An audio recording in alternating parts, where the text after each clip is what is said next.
The Nachmund Gauntlet had witnessed 10,000 years of Imperial blood.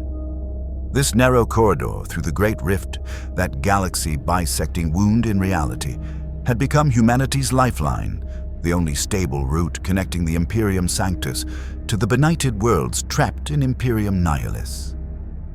Trillions depended on its defense. Entire crusade fleets fought and died to keep this passage open against the demonic hordes that boiled from the warp's bleeding edge. But on this day, in the 482nd year of the 42nd millennium, something entered the Nachmund Gauntlet that belonged to no prophecy, no astropathic vision, no ancient Eldar warning. Something that had crossed not the immaterium, but the very walls between realities themselves. The breach manifested first as an impossibility, a perfect geometric square tearing through the fabric of space, edges sharp and clean in a way no warp rift had ever been. No demonic screaming accompanied it. No psychic wail shook the minds of nearby navigators. It simply was a doorway punched through the universe by technology that predated this galaxy's oldest nightmares. Through that portal came vessels of dark metal and burning pits, cities given predatory purpose, and at their head sailed a dreadnought that radiated malevolent divinity like a black sun. The Apokolips invasion fleet had arrived, and at its helm stood Darkseid, Lord of Apokolips, who had been cast through the collapsing multiverse and found himself in a new domain to conquer. Darkseid stood upon the command deck of his flagship, eyes blazing with the Omega effect as he surveyed this strange new realm. The crimson tear in space that dominated the void before him, this great rift his sensors catalogued, was interesting. Reality itself wounded, bleeding impossible energies that his mother box struggled to analyze. The readings made no sense. 4 distinct power signatures emanating from within the rift, each vast enough to be called divine, each screaming for dominance. And beyond, across this galaxy, another psychic presence, distant, dimmed, but impossibly massive, a dying god thing that held this fractured empire together through sheer will alone.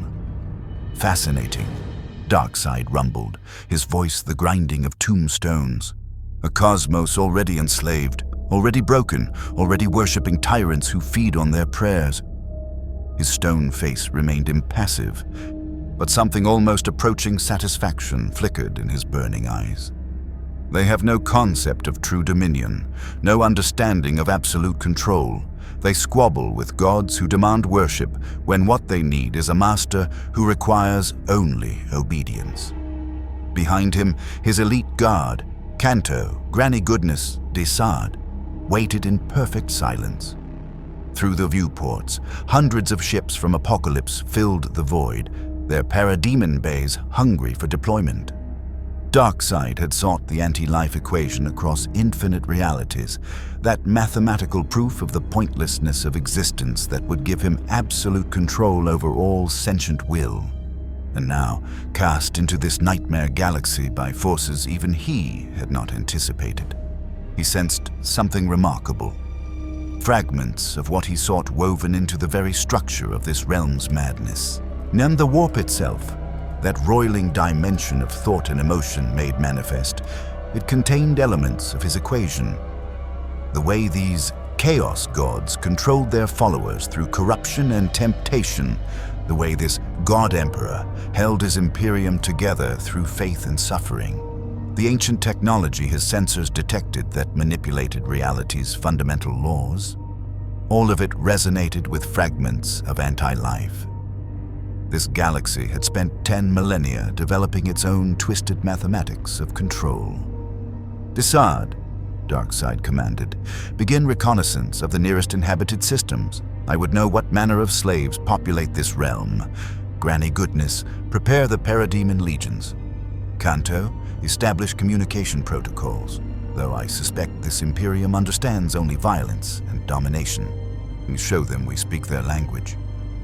If you want to see more characters enter different universes, hit that subscribe button and drop the name of a character and the universe you'd want to see them in down in the comments below.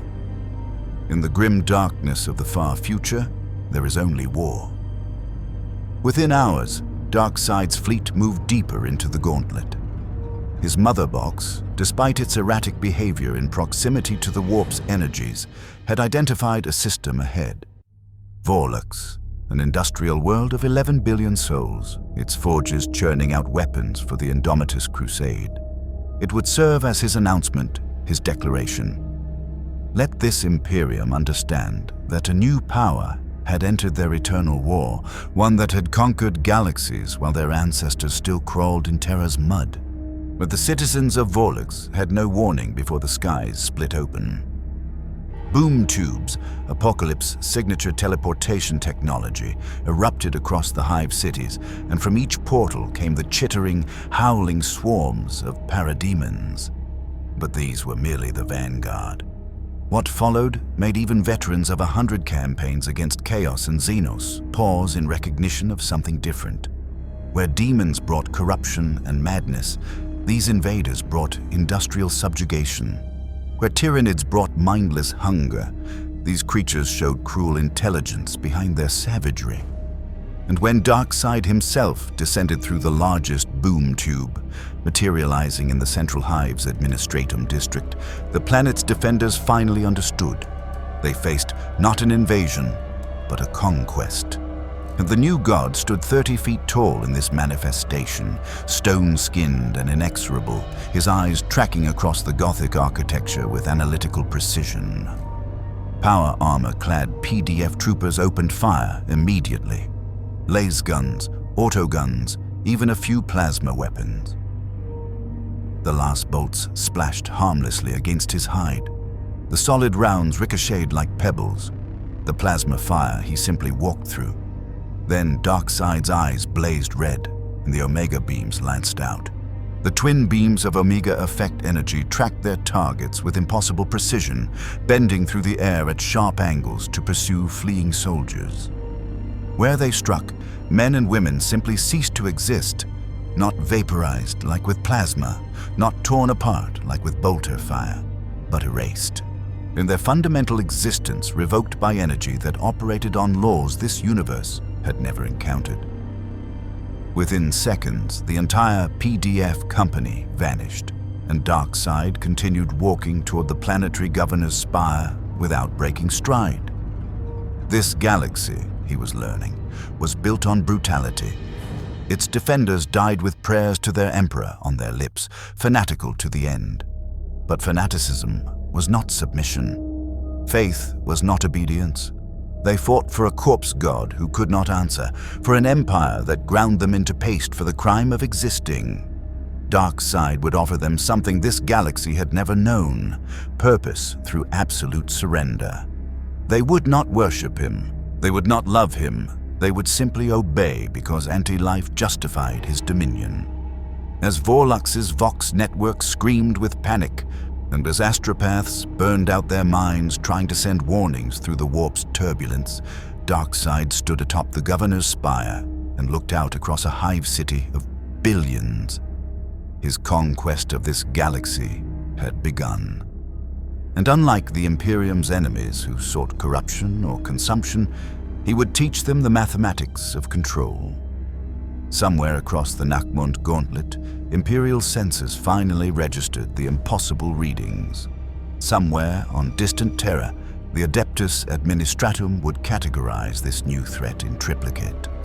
Somewhere in the warp, 4 vast intelligences turned their attention toward the foreign godling who dared enter their playground. The galaxy's response was already mobilizing, but Darkseid had conquered galaxies before. What was one more, no matter how broken it already was? The fall of Vorlux took 18 hours. Not because Darkseid's forces faced meaningful resistance. The planet's PDF and local garrison collapsed within the first 6, but because subjugation required more than simple slaughter. The parademons descended in waves of 100,000, their shrieks drowning out the hymns to the Emperor that echoed from every Voxcaster. They did not kill indiscriminately. Under Darkseid's direct command, they captured, subdued, and herded the population into designated zones with brutal efficiency. This was not a chaos invasion seeking souls for the warp. This was not a Xenos extermination.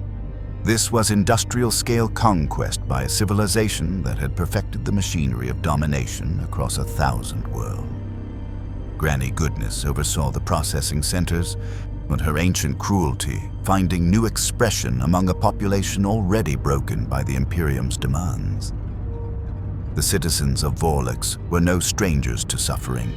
They had lived their entire lives in service to the God Emperor. 14-hour shifts in munitions factories, corpse starch rations, Arbit's enforcers executing malcontents in the streets. But Apokolips brought a different kind of tyranny. Where the Imperium demanded faith and sacrifice, Darkseid required only obedience. No prayers, no worship, just absolute submission to his will. Strip them of their delusions. Granny Goodness cackled as she walked among the holding pens. These poor wretches pray to a corpse on a throne. We'll teach them the truth. There is no salvation, no Emperor's light, no holy martyrdom. There is only Darkseid. And Darkseid is. But something was wrong with the Mother Box technology. The conditioning chambers, designed to break human will and rebuild it in service to Apokolips, flickered and malfunctioned. The psychic indoctrination signals that should have reduced captives to compliant drones instead produced screaming, seizures, and in several cases, something far worse. 3 subjects spontaneously combusted with unholy fire, their eyes weeping blood as they shrieked in languages that predated human speech. Others began laughing with voices that echoed from nowhere and everywhere, their flesh bubbling with mutations that should have been impossible. Darkseid studied the phenomena with clinical fascination. "My lord," he reported via boom tube communicator, "the indigenous population appears volatile, and their minds touch something beyond normal consciousness. This warp phenomenon your mother box detected, it responds to their emotional states, fear, anger, despair. These energies feed something vast and hungry in that dimensional breach." Darkseid stood in the ruins of Vorlux's Administratum Palace, reviewing intelligence his forces had extracted from the planet's cogitator banks. What he discovered painted a picture of a galaxy far more complex than initial scans suggested. This Imperium of man claimed 1 million worlds, defended by warrior monks called Adeptus Astartes, who were surgically transformed into superhuman killing machines. Their armies numbered in the trillions. Their enemies were Legion, beings called Chaos that literally embodied evil, alien races of every conceivable horror, and machine entities that had ruled the galaxy millions of years before humanity's ancestors crawled from the oceans. And yet, they were losing. Slowly, inexorably, this Imperium was dying. The Great Rift had split their galaxy in half. Entire sectors vanished into darkness. Their God Emperor sat entombed on Terra, a psychic lighthouse sustained by the sacrifice of thousands of souls daily. The data files spoke of faith as a weapon, of prayers that manifested as tangible force, of saints and miracles and demons. It was, Darkseid realized, a galaxy where thought and reality were dangerously intertwined. His Omega effect, the fundamental power of his godhood, functioned perfectly, perhaps better than before, as if this universe's looser relationship between consciousness and matter enhanced divine manifestations. But his mother boxes struggled, their new god technology incompatible with laws where machines possessed spirits that required appeasement, where innovation was branded heresy, where quantum mechanics bent to the whims of vast psychic entities. Adaptable, Darkseid mused, his stone face expressionless. They survive not through strength but through militant ignorance. They have forgotten how to progress, so they cling to stagnation and call it tradition. And yet, he pulled up images of the Space Marines, these angels of death who fought in the Emperor's name. 8 feet tall, clad in power armor, wielding weapons that fired self-propelled explosive rounds. They have created warriors worthy of the name. Perhaps this galaxy is not entirely without merit. The first Imperial response arrived on the 19th hour, and a rapid response fleet consisting of 3 Cobra-class destroyers and a strike cruiser bearing the heraldry of the Crimson Fist's chapter.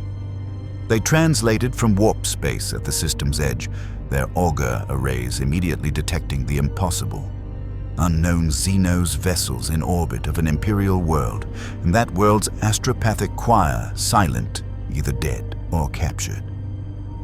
Aboard the strike cruiser, Fist of Dawn, Captain Alessio Cortez received the Vox transmissions his servitors had intercepted from Vorlux's final moments before communication ceased. Screaming, chittering, and a voice that made even his transhuman physiology react with instinctive revulsion. A voice of grinding stone and absolute authority that declared, "This world is now property of Apokolips. Resistance is obsolete. Submit, nor shall be made to submit." "Battle stations," Cortez commanded, his scarred features hardening. "Vox all Imperial forces in the Nachmund Gauntlet. Priority Alpha Omnissimus. Unknown Xenos incursion. Classification undetermined. Threat level critical. We engage immediately. The Emperor protects." The Space Marines of the Crimson Fists were veterans of centuries. They had fought orcs on Rin's world when their fortress monastery fell. They had battled the Tyranids in the Eastern Fringe. They had stood against Chaos war bands in the Eye of Terror, but as their fleet accelerated toward Vorlux, even Cortez felt the weight of facing something genuinely new. A danger not catalogued in 10,000 years of Imperial history. Darkseid watched their approach from Vorlux's surface, his cosmic awareness tracking the primitive vessels as they burned through the void. His fleet outnumbered theirs 30 to 1. His parademons could tear through hull plating like parchment. And yet, he found himself curious. These Space Marines represented this galaxy's finest warriors, genetically enhanced beyond normal human limits, indoctrinated with unshakable faith in their Emperor. They came knowing they faced overwhelming odds, and they came anyway. "Let them land," Darkseid ordered. "I would measure the quality of this Imperium's champions before I break them." The Crimson Fists deployed via drop pod assault, a signature Space Marine tactic that saw armored warriors launched from orbit in reinforced capsules, crashing through atmosphere at terminal velocity to deliver shock troops directly into combat zones. The 50 drop pods screaming down through Vorlux's polluted skies, each containing a weapon that had taken decades to create and cost the Imperium resources that could have fed 1 billion ordinary citizens. They landed in the central hive, retro thrusters firing, hatches exploding open to release Adeptus Astartes in crimson power armor, bearing the clenched fist symbol of their Primarch, Rogel Dawn. Bolt pistols barked, chainswords roared to life, and the Angels of Death advanced into the ruins with the practiced precision of warriors who had never known defeat in close combat. Then they met the parademons, and the battle that would echo across the Nachmund Gauntlet began. Brother Sergeant Navarro of the Crimson Fist's 3rd Company had killed Xenos for 147 years. He had crushed orc skulls with his power fist. He had burned Tyranid bioforms with his flamer. He had executed Chaos cultists and Traitor Guard without hesitation. But in all his decades of service to the Emperor, he had never fought creatures quite like the parademons. They came in swarms, scrambling over rubble and through shattered buildings with insectoid speed, their wings carrying them in erratic patterns that defied targeting solutions. Brother Tactician Velez put 3 bolt rounds through one creature's torso, each an explosive .75 caliber shell designed to detonate inside a target's body cavity. And the parademon kept coming, screeching with rage, its biomechanical augmentations compensating for catastrophic tissue damage. It took a chainsword through the skull to finally put it down. "They're augmented!" Navarro voxed to his squad as he crushed another parademon's spine with his power fist, the energy field surrounding the weapon disrupting molecular bonds. Cybernetics, biological enhancement, combat stims. Tactical assessment. similar to chaos-corrupted dark Mechanicus creations, but no warp taint detected. "Brother Sergeant," Velez responded, his voice tense even through the Vox distortion, "our bolters are effective but inefficient. These Xenos require 2 to 3 times normal ammunition expenditure per kill. At current engagement rate, we'll deplete magazines before securing the Hive District." A valid concern. Space Marines carried limited ammunition precisely because they were designed to make every shot count. But the parademons numbered in the thousands, perhaps tens of thousands, and they fought with a coordination that suggested hive mind intelligence or sophisticated battlefield control. Every parademon that fell was immediately replaced by 2 more. The creatures didn't fear death. They embraced it, hurling themselves at the Crimson Fists with suicidal aggression that would have broken normal soldiers. But Space Marines were not normal soldiers. They were the Emperor's finest, 2 hearts pumping acid blood, reinforced bone structure, enhanced neurological responses, and indoctrinated with faith that made doubt physically impossible. Brother Navarro's squad formed a firing line, and their bolters creating overlapping fields of explosive death, while assault Marines with jump packs provided aerial support, chainswords screaming as they carved through parademon wings. Then the Furies arrived. Brother Velez died first. One moment he was providing cover fire, the next a female figure in armor darker than the void materialized behind him, moved with speed that blurred even to transhuman eyes, and drove an energy blade through his power armor's neck seal, the one vulnerable point in Mark's 7 plate. Velez's head separated from his body before he could react, and the Fury was already moving, her impossible speed carrying her to Brother Castiel, whose bolt pistol rounds passed through empty air where she'd been microseconds before. "Contact! Elite hostiles!" Navarro roared, but his warning came too late. The 5 more Furies phased into existence throughout the combat zone, each selecting a Space Marine target with predatory precision. These were not mindless swarm creatures. These were warriors trained by Granny Goodness herself in the murder schools of Apokolips, enhanced beyond even their natural capabilities, moving with lethal grace through the Crimson Fist's battle line. Brother Sergeant Navarro found himself facing one directly. She wore form-fitting armor that seemed to absorb light, her face beautiful and terrible, her eyes filled with the cold calculation of a killer who had ended thousands of lives without hesitation. She moved, and Navarro's combat-honed instincts, reflexes built on a century of warfare, barely saved him. The energy blade passed through the space his head had occupied, missing by centimeters. He counterattacked with his power fist, but she'd already dodged, already positioning for another strike. In the Emperor's name, Navarro bellowed, channeling his faith into focus. The Space Marines were taught that faith itself was armor, that devotion to the God Emperor lent strength beyond mere flesh. He moved with purpose, forcing the Fury back with aggressive power fist swings while his bolt pistol barked in his other hand. One round caught her shoulder, detonating, and for the first time she grimaced, wounded but far from defeated. The battle had shifted from siege assault to desperate close-quarters combat. Throughout the Hive District, Crimson Fists fought in squad-level engagements against parademons and Furies, their numerical superiority rapidly eroding. Captain Cortez, fighting at the spearhead with the Terminator-armored veterans of the First Company, cut a bloody path through the enemy with his power sword, Vengeful Grasp, each swing killing 2 or 3 parademons. Around him, Terminators in tactical dreadnought armor absorbed horrific punishment, their storm bolters hosing down the enemy with sustained fire.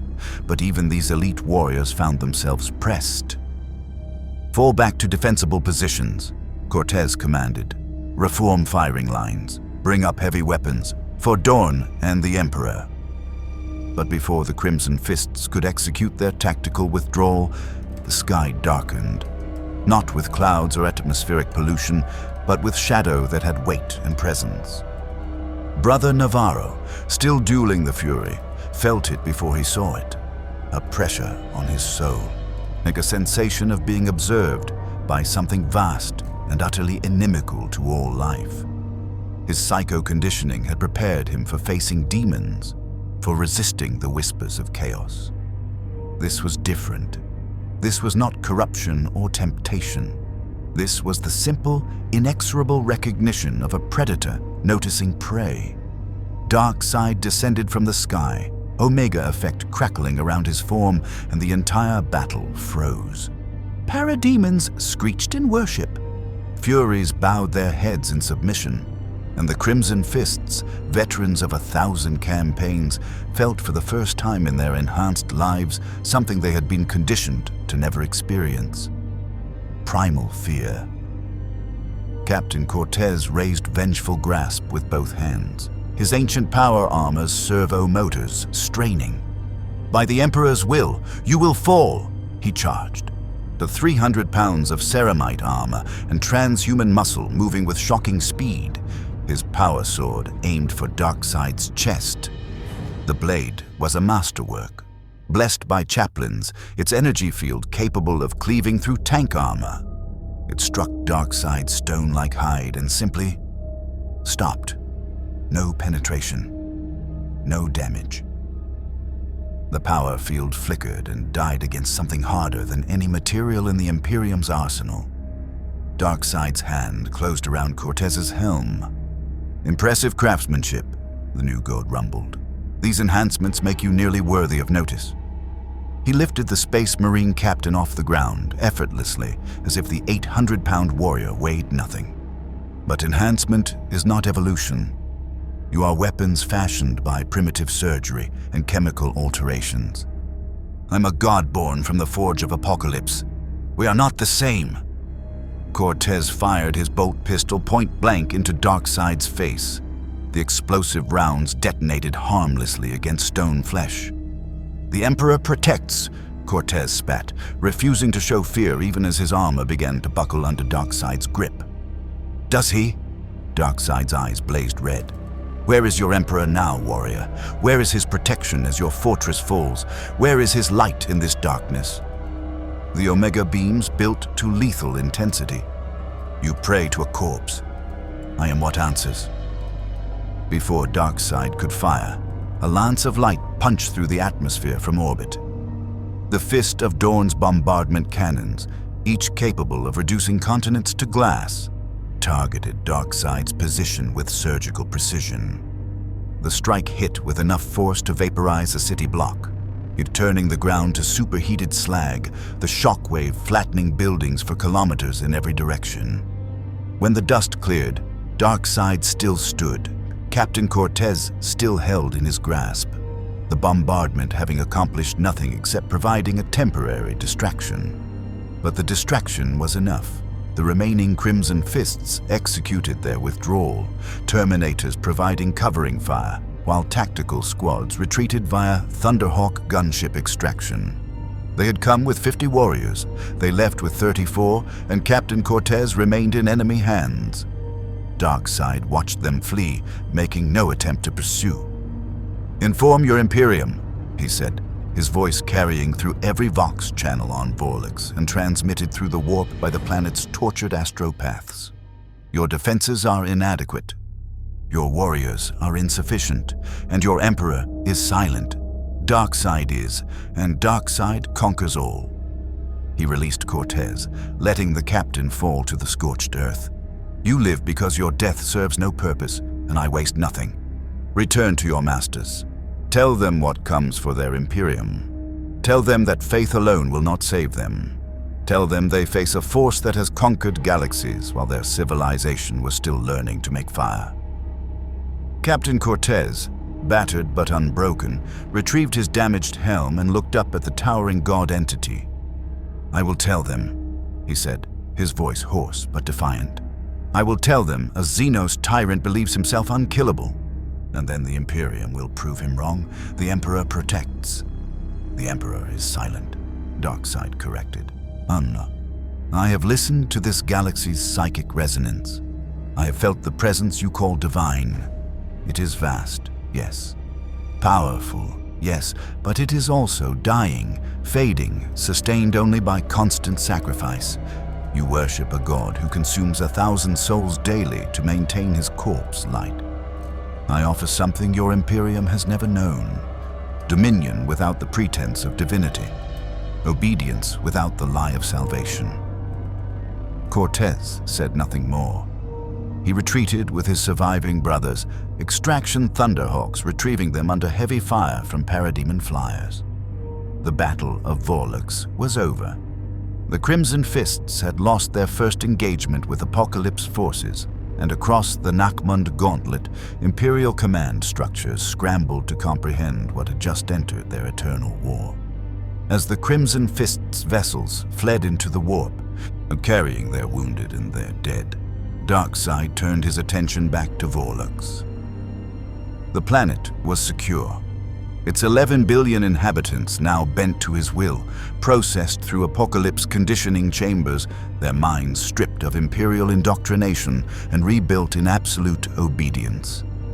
This was merely the beginning, a single world to establish his foothold, to learn the nature of this broken galaxy, to search for the fragments of anti-life he sensed woven through its madness, and somewhere in the warp, vast intelligences that had manipulated galactic events for millions of years stirred with interest. The Chaos Gods had noticed the foreign godling in their domain, and Khorne, the Blood God, Lord of Skulls, smiled with a mouth that existed in 8 dimensions simultaneously. New prey had entered his hunting ground. The Nachmund Gauntlet burned with war. Within 72 hours of Vorlux's fall, Darkseid's invasion expanded to 3 neighboring systems. Boom tubes erupted across Imperial space with geometric precision, each portal disgorging thousands of parademons supported by Apokolips, shock troops, and enslaved populations from conquered worlds outside this galaxy. The new god's strategy was methodical, ruthless, and terrifyingly efficient. Seize industrial worlds, convert their production capabilities, use their populations as labor to fuel further expansion. It was conquest mechanics, perfected over eons, now applied to a galaxy that had never faced this particular breed of tyranny. On Helios Prime, a hive world of 18 billion souls, so the planetary governor ordered mass mobilization of the PDF and requested immediate space marine reinforcement. What arrived instead were parademons by the million, their screeching swarms blotting out the polluted sun, diving into hab blocks and factory complexes with coordinated precision. The PDF's lasguns proved woefully inadequate. Even heavy weapons emplacements, autocannons, las cannons, missile pods only slowed the tide. The parademons adapted, learned, modified their attack vectors with each engagement, their hive coordination guided by Apokolips tacticians who possessed strategic acumen that rivaled the finest Imperial generals. Inquisitor Vortigern Gast of the Ordo Xenos arrived on Helios Prime 8 hours before its fall.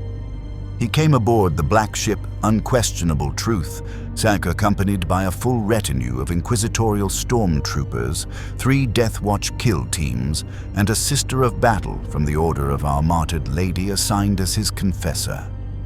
Geist had spent 119 years hunting Xenos threats across the Eastern Fringe. He had authorized exterminatus on 7 worlds.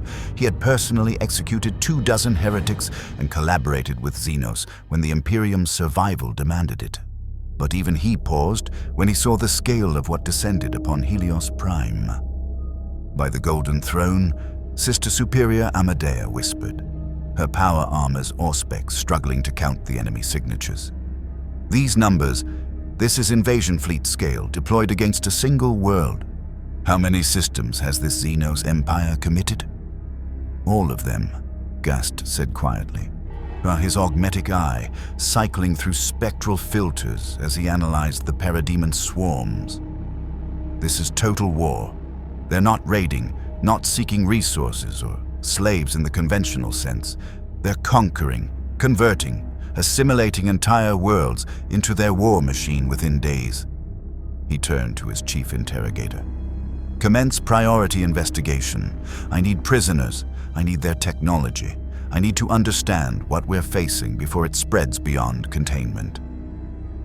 The Death Watch deployed with lethal efficiency.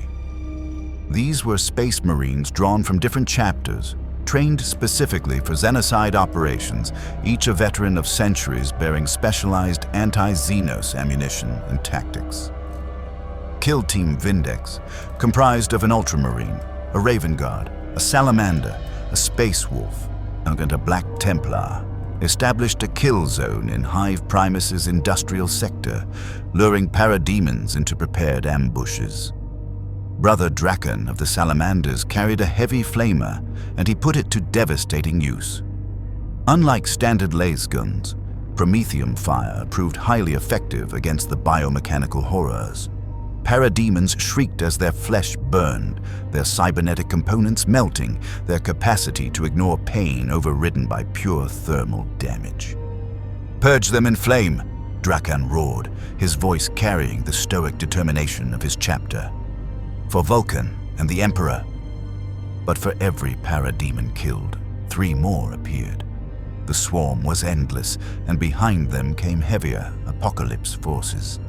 Darkseid had deployed dog cavalry, warriors riding cybernetically enhanced hunting beasts the size of Oghren, yet armed with energy weapons that fired bolts of crackling force. These struck with concussive impact, bypassing armor through kinetic shock transmission.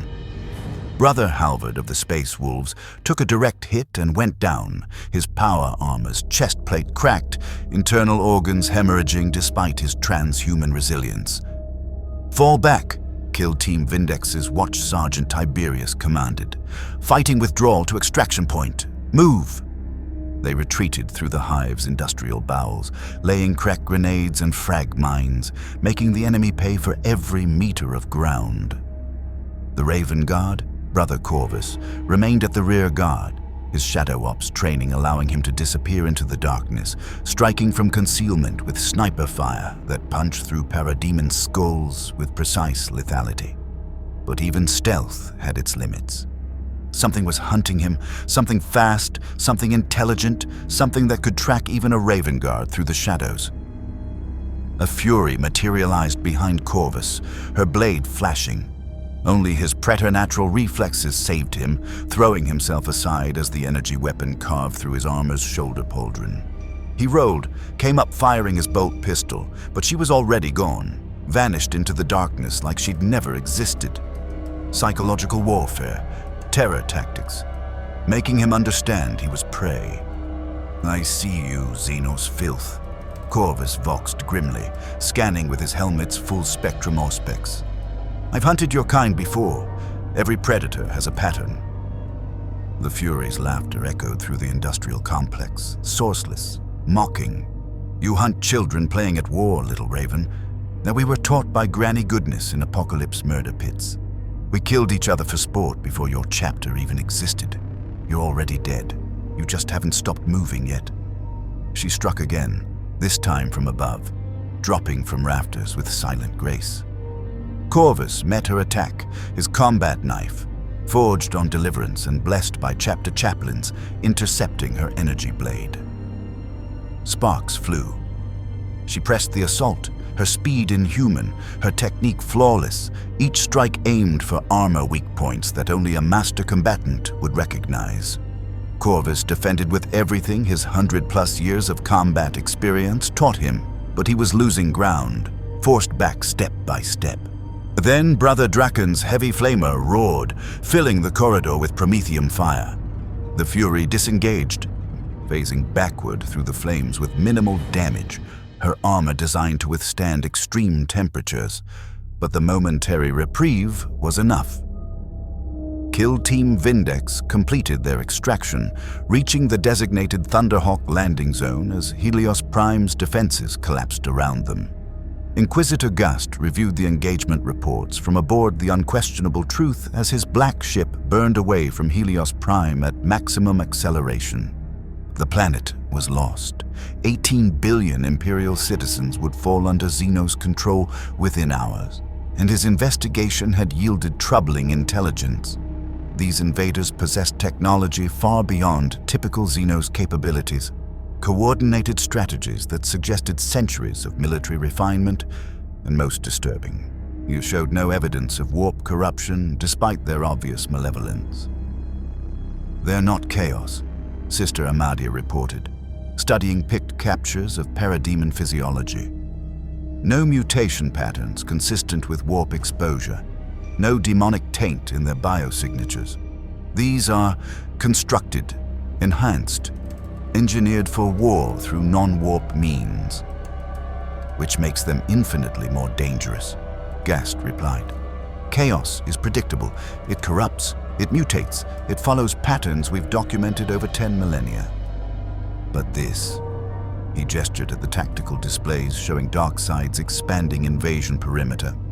"This is organized Xenos imperialism on a scale we haven't seen since the Great Crusade encountered the first megastructures. They're not raiding for resources or spreading corruption. They're building an empire inside our territory, and they're doing it faster than we can respond."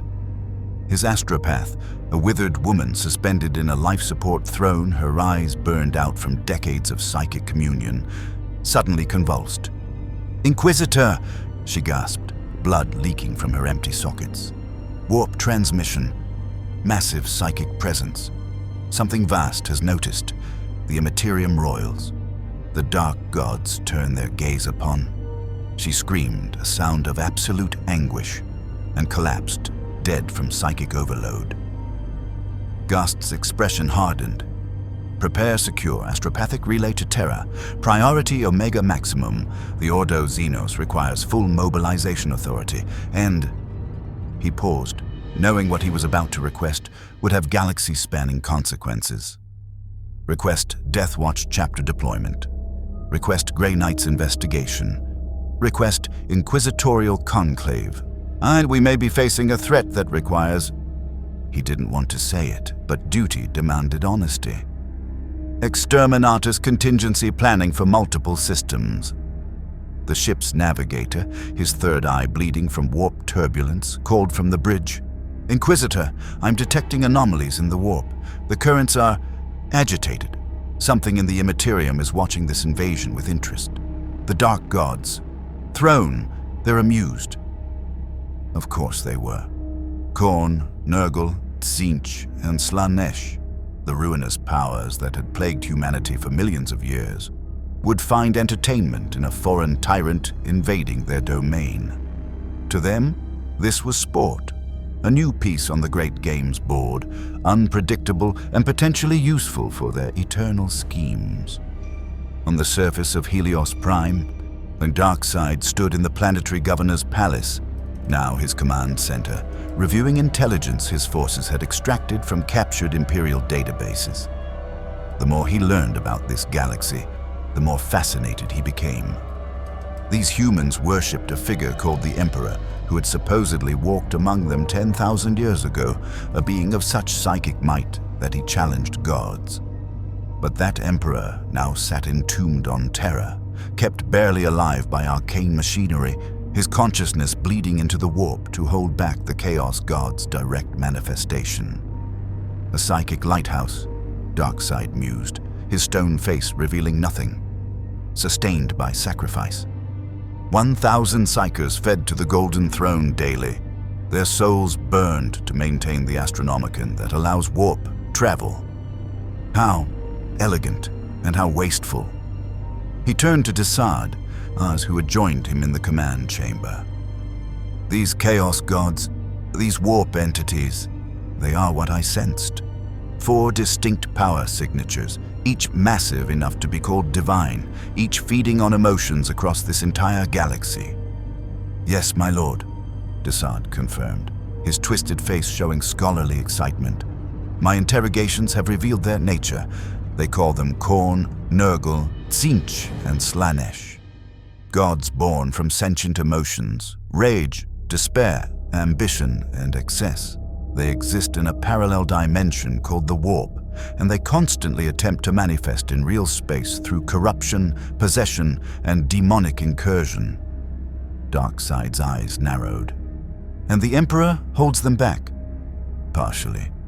His psychic presence stabilizes real space, prevents full manifestation, but he is dying, slowly consumed by the burden. And this Imperium survives on borrowed time, praying their corpse god lasts one more day, one more century, one more millennium. Fascinating. Darkseid walked to the palace's observation deck, looking out across the conquered hive. These chaos gods offer power through corruption. They promise ascension through damnation. It is crude, effective for recruiting mortal followers, but ultimately self-defeating. Chaos cannot build, it can only corrupt what others create.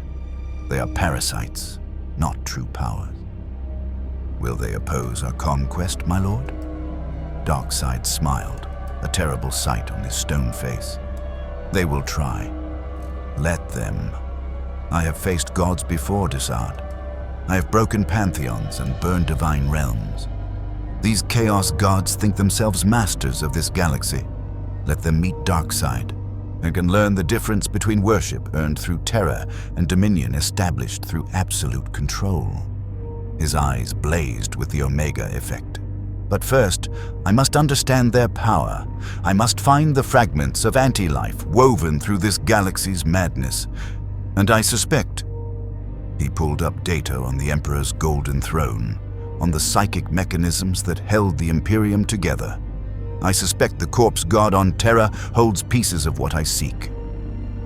Across the Nachmund Gauntlet, 4 more worlds fell to Apokolips forces. Boom tubes erupted with mathematical precision, parademon swarms descended, and populations that had prayed to the Emperor for deliverance found themselves bowing to a different tyrant, one who demanded no faith, only obedience. The Imperium's response, fleets arrived too late, finding worlds already conquered, their populations already processed, their industrial output already serving Darkseid's war machine. And in the warp, Khorne stood from his brass throne and smiled. A new challenger had entered his domain, a god thing from beyond this reality, powerful and arrogant. The blood god had not felt anticipation like this in millennia. Soon he would send his champions. Soon he would test this Darkseid and see if the new god's skull was worthy of adorning the brass throne. The galaxy's war had a new front, and neither side understood yet that they were fighting for fragments of something far more dangerous than territory or souls. They were fighting for the mathematical proof of absolute control over all sentient will. Darkseid's search began in earnest after the conquest of 6 systems. While Granny Goodness oversaw the processing of captured populations and Canto coordinated military operations, the Lord of Apokolips himself descended into the depths of Vollux's ancient data vaults. Every world in the Imperium possessed layers of historical records dating back millennia, most forgotten, all jealously guarded by the Administratum. These digital tombs contained fragments of knowledge from the Dark Age of technology, the Unification Wars, the Great Crusade, eras when humanity had touched heights this current broken age could barely comprehend. Darkseid pulled data with systematic precision, his cosmic intellect processing information at speeds that would have overloaded cogitator banks. And he studied the Emperor's history, a perpetual being who walked Terra for 40,000 years, guiding humanity from shadows, finally revealing himself during the Age of Strife to unite a fractured species.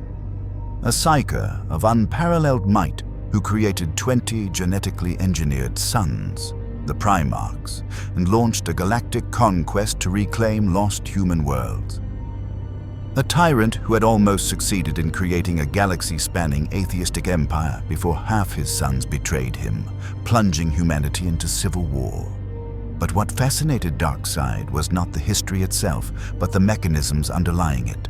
The Emperor's psychic dominance over humanity, his ability to inspire absolute loyalty through presence alone, his power to reshape reality through concentrated will. These were not random abilities. They followed patterns, mathematical patterns, and patterns that resonated with fragments of the anti-life equation. Darkseid, Darkseid commanded through boom tube communication. "Redirect interrogation efforts. I require subjects who have experienced direct contact with this Imperial cult. Priests, preachers, zealots. Those who claim divine inspiration from their Emperor. I would understand the nature of faith in this galaxy."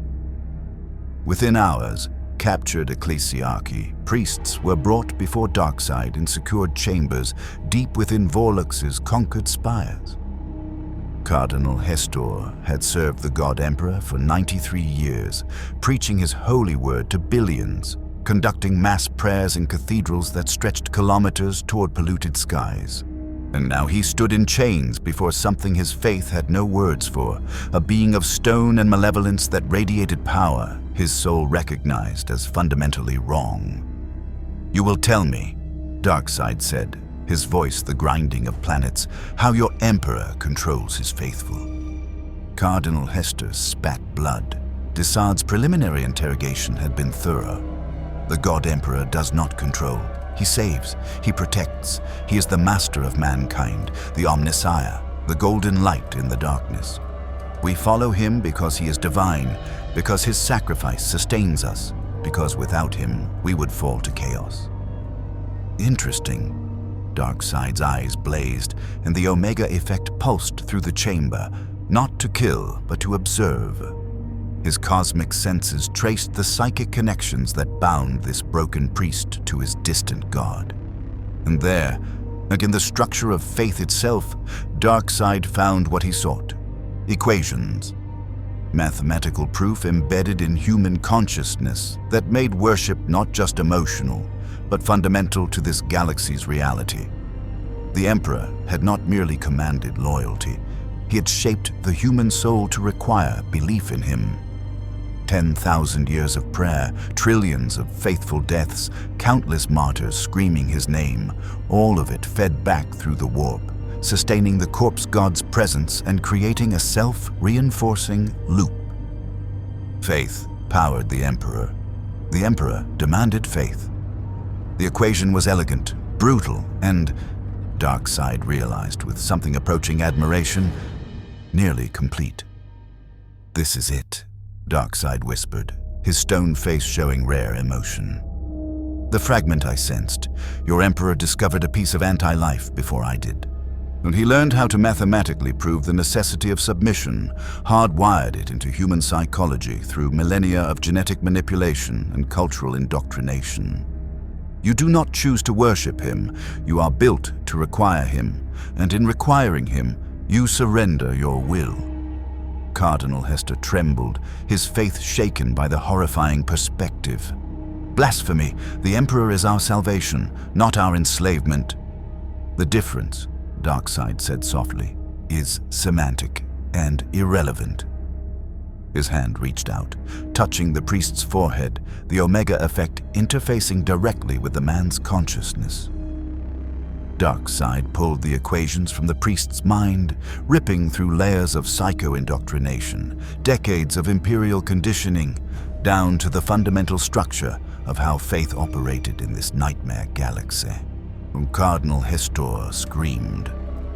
Not in pain, though there was pain, but in the existential horror of understanding. For one terrible moment, he saw what Darkseid saw, the mathematical framework that made worship function, the psychic architecture binding trillions of humans to a corpse on a throne, the elegant horror of how the Emperor had engineered absolute control through the pretense of divinity. Then Darkseid released him, and the priest collapsed, sobbing, his faith not destroyed but understood, and understanding had broken something fundamental in his soul. "The Emperor," Darkseid said to Desaad, who had observed the interrogation with clinical fascination, "is not divine. He is brilliant. He discovered that consciousness in this galaxy is malleable, that belief and reality intertwine through the warp's existence, that mathematics can prove the necessity of submission. He built an equation across 10,000 years, using every human death, every prayer, every act of faith to reinforce his control. It is," Darkseid paused, searching for the word, "masterful and incomplete." "Incomplete, my lord. He had the foundation but lacked the conclusion. The anti-life equation's full form proves not just the necessity of submission, but the mathematical certainty that free will is illusion, that resistance is obsolete, that obedience to the holder of the equation is the only logical response to existence itself. The Emperor came close enough to build an empire spanning 1,000,000 worlds. But chaos interfered, breaking his work before completion. Darkseid's fist clenched, so I will succeed where he failed. But accessing the complete fragments required something Darkseid could not yet obtain: proximity to Terra itself, or entry into the warp where the Chaos Gods resided. Both presented unique challenges. Terra was the most heavily defended world in the Imperium, protected by the Imperial Palace's custodian guard, the Sisters of Silence, untold billions of soldiers, and orbital defenses that could shatter fleets. And the warp? The warp was the domain of entities that existed as emotions made manifest, gods whose power derived from the psychic energy of every sentient being in the galaxy. Darkseid needed leverage. He needed something that would force the Imperium to engage him on his terms, something that would draw their defenders away from Terra, something that would create an opening for his search. Even as he studied the strategic maps of the Nachmund Gauntlet, he found his answer: the Sentinel Worlds. 5 fortress planets positioned along the Gauntlet's primary route, each housing Space Marine chapter fortresses, each capable of independently defending against invasion fleets. If Darkseid wanted to expand his conquest beyond the isolated systems he currently controlled, he needed to break the Sentinel Worlds. And if the Imperium wanted to contain his invasion, they would have to commit significant forces to their defense, forces drawn from other fronts, other wars, potentially even from Terra's reserves. "Granny," Darkseid commanded through boom tube, "accelerate the conditioning programs. I require 10 million conscripted soldiers within 1 Terran week. Decide and analyze the captured databases and identify the psychological weaknesses of Space Marine chapters. Canto, prepare the full might of Apokolips's invasion fleet. We march on the Sentinel Worlds." "My lord," Canto's voice responded, "the Space Marines are formidable. The Crimson Fists bloodied us despite overwhelming numerical advantage. To assault fortified chapter fortresses will cost—" "I waste nothing," Darkseid interrupted. "Every resource will be utilized. Every captured population will serve. Every loss will be calculated against strategic gain. The Sentinel Worlds will fall because I have decided they will fall. This is not arrogance, Canto. It is inevitability." Across the Nachmund Gauntlet, the Imperium scrambled to respond.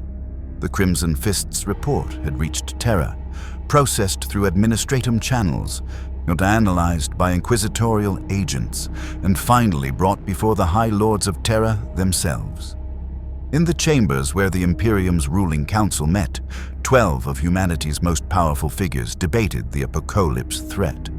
A Xenos empire of unknown size, Master of the Administratum reported, his augmetic voice flat. Employing technology that violates several 100,000 Mechanicus doctrines, deploying warrior organisms numbering in the billions, led by an entity demonstrating God-tier threat capacity.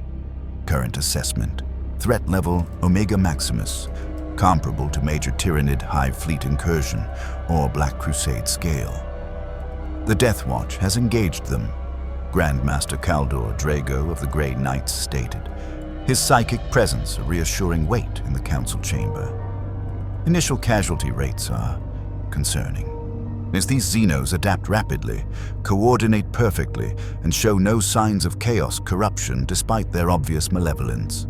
We cannot deploy standard anti-demon tactics. Then what do you propose?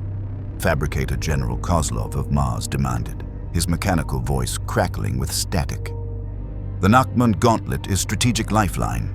Without it, Imperium Nihilus is lost to us completely. We cannot allow Xenos to establish permanent foothold. Mobilize the Crusade fleets, Commander Dante of the Blood Angels suggested. The ancient chapter master had lived over 1,700 years, survived countless campaigns. and his strategic wisdom was unquestioned. We contain this invasion immediately, before it metastasizes. Commit everything necessary to the Nachmund sector, and burn every world they've touched if needed. Exterminatus, Captain General Trajan Valoris of the Adeptus Custodes said quietly, his golden armor gleaming in the chamber's dim light. You would condemn billions of Imperial citizens on the possibility they cannot be liberated? That is not the Emperor's will. The Emperor is silent, Dante replied, his ancient voice weary. We make choices he cannot, and sometimes those choices are burning worlds to save sectors. The debate raged for hours, but ultimately the decision was reached.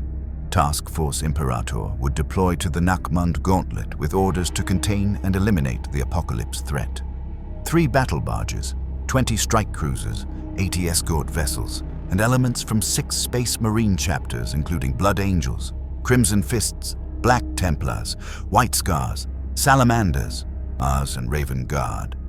Additionally, the Inquisition would commit 2 full Ordo Xenos commanderies and a Grey Knights strike force. The total force represented enough military power to conquer lesser Xenos empires entirely. It would not be enough, but they didn't know that yet. On Vorlux, Darkseid received reports of the Imperial mobilization and smiled his terrible smile. They were responding exactly as predicted, committing forces, establishing battle lines, preparing for conventional war. But Darkseid did not wage conventional war. He had spent millennia perfecting the art of conquest, and he understood something the Imperium, for all its experience, had not yet grasped. This was not an invasion to be repelled. This was an infection to be eradicated. And by the time they understood the difference, it would be far, far too late.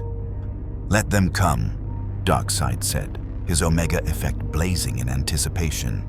Let them commit their finest warriors, their greatest fleets, their absolute faith in their corpse god's protection. I will break them all. I will take their equations of faith, their mechanisms of control, and I will complete what their emperor began. This galaxy will learn the truth. Darkseid is, and all that is, belongs to Darkseid. In the warp, the Chaos Gods watched with growing interest. Khorne had already chosen his champion to send against this upstart, Doombreed, the mightiest Diamond Prince ever elevated from mortal flesh, a being whose bloodlust had drowned entire civilizations. Tzeentch crafted schemes within schemes, plotting how to manipulate this foreign god to serve the Architect of Fate's incomprehensible plans. And Nurgle found the whole situation amusing, another tyrant thinking he could impose order on a galaxy defined by entropy. And Slaanesh. Slaanesh whispered temptations into the void, wondering if this stone-faced god had desires that could be exploited. The stage was set, Imperial forces mobilized, Apokolips prepared for war, Chaos plotted corruption, and somewhere on distant Terra, in the throne room where the Emperor's corpse consciousness dwelled, something ancient and vast stirred with awareness. The Master of Mankind had noticed the foreign presence in his galaxy, and slowly, laboriously, the Emperor began to respond. The warp screamed. Across the Imperium, that nightmare dimension where thoughts became substance and emotions manifested as gods, the Chaos powers turned their full attention toward the Nachmund Gauntlet. For weeks, they had observed with idle curiosity as the foreign godling conquered worlds and shattered Imperial fleets. But when Darkseid began extracting anti-life fragments from the Emperor's own faith mathematics, when his cosmic senses probed the warp's fundamental structure, seeking the equations of absolute control, the 4 ruinous powers understood. This was not mere territorial expansion. This was rivalry. Khorne moved first because Khorne always moved first. The blood god existed as pure aggression made manifest, an entity born from every murder committed since the first sentient killed the second. And his domain was the brass citadel in the warp, a fortress of skulls that stretched across dimensions, and from his throne of brass and bone he commanded legions of demons hungry for slaughter. Now he stood, an act that made psychers across 3 sectors hemorrhage from their eyes and pointed one massive claw toward real space. "Blood for the Blood God!" The cry echoed across the warp with such force that ships translating through the Imperium shuddered, their Geller fields flickering. "Skulls for the Skull Throne! This new god dares enter my domain. His head will decorate my throne, or he will kneel and offer skulls in my name." Khorne chose his champion with care, not a mere bloodthirster, though those greater demons were formidable enough to slaughter companies of space marines, but something far worse. And from the deepest pits of the blood god's realm, Khorne summoned Doombreed, first and mightiest of demon princes. A human warlord from ancient Terra who had bathed continents in blood, elevated to demonhood in the Age of Strife, now manifested as a towering horror of wings and blades and endless rage. Doombreed had broken chapter masters, killed canonesses, dueled greater good commanders, and drowned toe-set worlds in crimson. He was Khorne's finest weapon. "Go," Khorne commanded, his voice the sound of a billion throats screaming for death. "Show this stone god what it means to war in my galaxy. Show him the price of arrogance. Kill, maim, burn." The warp tore open above Helios Prime, one of Darkseid's conquered worlds, and Doombreed descended at the head of a demon legion. Blood letters by the thousand materialized in the hive cities, their hellblades burning with warp fire. Flesh hounds bayed and hunted through industrial sectors, tracking the scent of foreign souls. Bloodthirsters emerged roaring, their axes hungry for new god blood. This was not an invasion. This was divine judgment delivered with axes and fury. The Apokolips garrison on Helios Prime numbered 3 million parademons, 50,000 processed slave soldiers, and a dozen furies. They had conquered this world in hours. They held it with brutal efficiency, but they had never faced demons, and nothing in their training prepared them for the horror of the warp-made flesh. Parademons died by the thousands. Their cybernetic enhancements meant nothing against creatures that existed as living rage. Their coordination faltered against enemies that felt no pain, knew no fear, and when regenerated from wounds that should have been instantly fatal. The slave soldiers broke entirely, their Apokolips conditioning shattering against something their minds refused to accept as real. Screaming red demons that ate their flesh and bathed in their blood while laughing with voices that came from 8 dimensions simultaneously. The Furies fought with desperate skill, their energy blades carving through blood letter after blood letter, but for every demon killed 3 more materialized from the warp breach. One Fury managed to kill a bloodthirster through sheer determination and decades of murder training, driving her blade through the greater demon's skull. It collapsed, ichor spraying, and she allowed herself one moment of victory. Then Doombreed appeared behind her, moving faster than even her enhanced senses could track. And ripped her spine out through her chest. "Weak!" Doombreed roared, his voice shaking the high foundations. "Where is your godmaster? Where is this Darkseid who thinks to challenge Khorne?" Darkseid heard the challenge across boom tube communications. He stood on Vorlax, reviewing strategic data when the reports flooded in. Helios Prime under demon assault, garrison forces obliterated, something vast and terrible demanding his presence. For the first time since arriving in this galaxy, Darkseid felt genuine interest, not concern. The Lord of Apokolips feared nothing, but professional curiosity. These chaos entities operated on rules different from anything he'd encountered. They were not flesh that could be destroyed, but thought forms sustained by emotion. Killing them in real space only banished them back to the warp. A true victory required something else. "Fascinating," Darkseid rumbled. "Darkseid, analyze warp breach patterns. Can we seal the dimensional tears?" "Negative, my lord," Darkseid responded through communication crystal. "The warp operates on principles our technology cannot interface with. These breaches will remain open until the demons withdraw or are banished through sustained violence. The Imperium uses faith and holy weapons, blessed by their priests, which somehow affect demonic manifestation stability. Faith as weapon, Darkseid interrupted. The Emperor's equation again. Belief made tangible through warp resonance. Elegant. He strode toward the planetary boom tube Nexus. Prepare my transit to Helios Prime. I would meet this champion of Khorne personally. And Darkseid, mobilize the Omega Guard.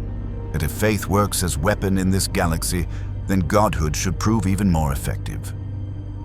Darkseid arrived on Helios Prime as Doombreed massacred the last organized resistance. The Demon Prince towered 40 feet tall, wreathed in warp fire, his axes wet with blood from 1,000 kills. Around him, bloodletters danced and gibbered, building skull pyramids from parademon corpses. The central hive burned with crimson flames that consumed soul as well as flesh.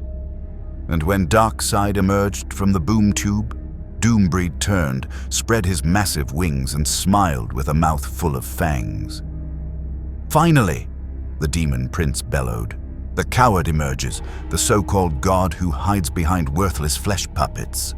Khorne has sent me to claim your skull for his throne. Face me, stone god, and know the wrath of the blood god's chosen. Darkseid regarded the demon with cosmic senses, analyzing its fundamental structure. This was not truly alive, not in any conventional sense. It was emotion made manifest, rage given form through the warp's malleable reality.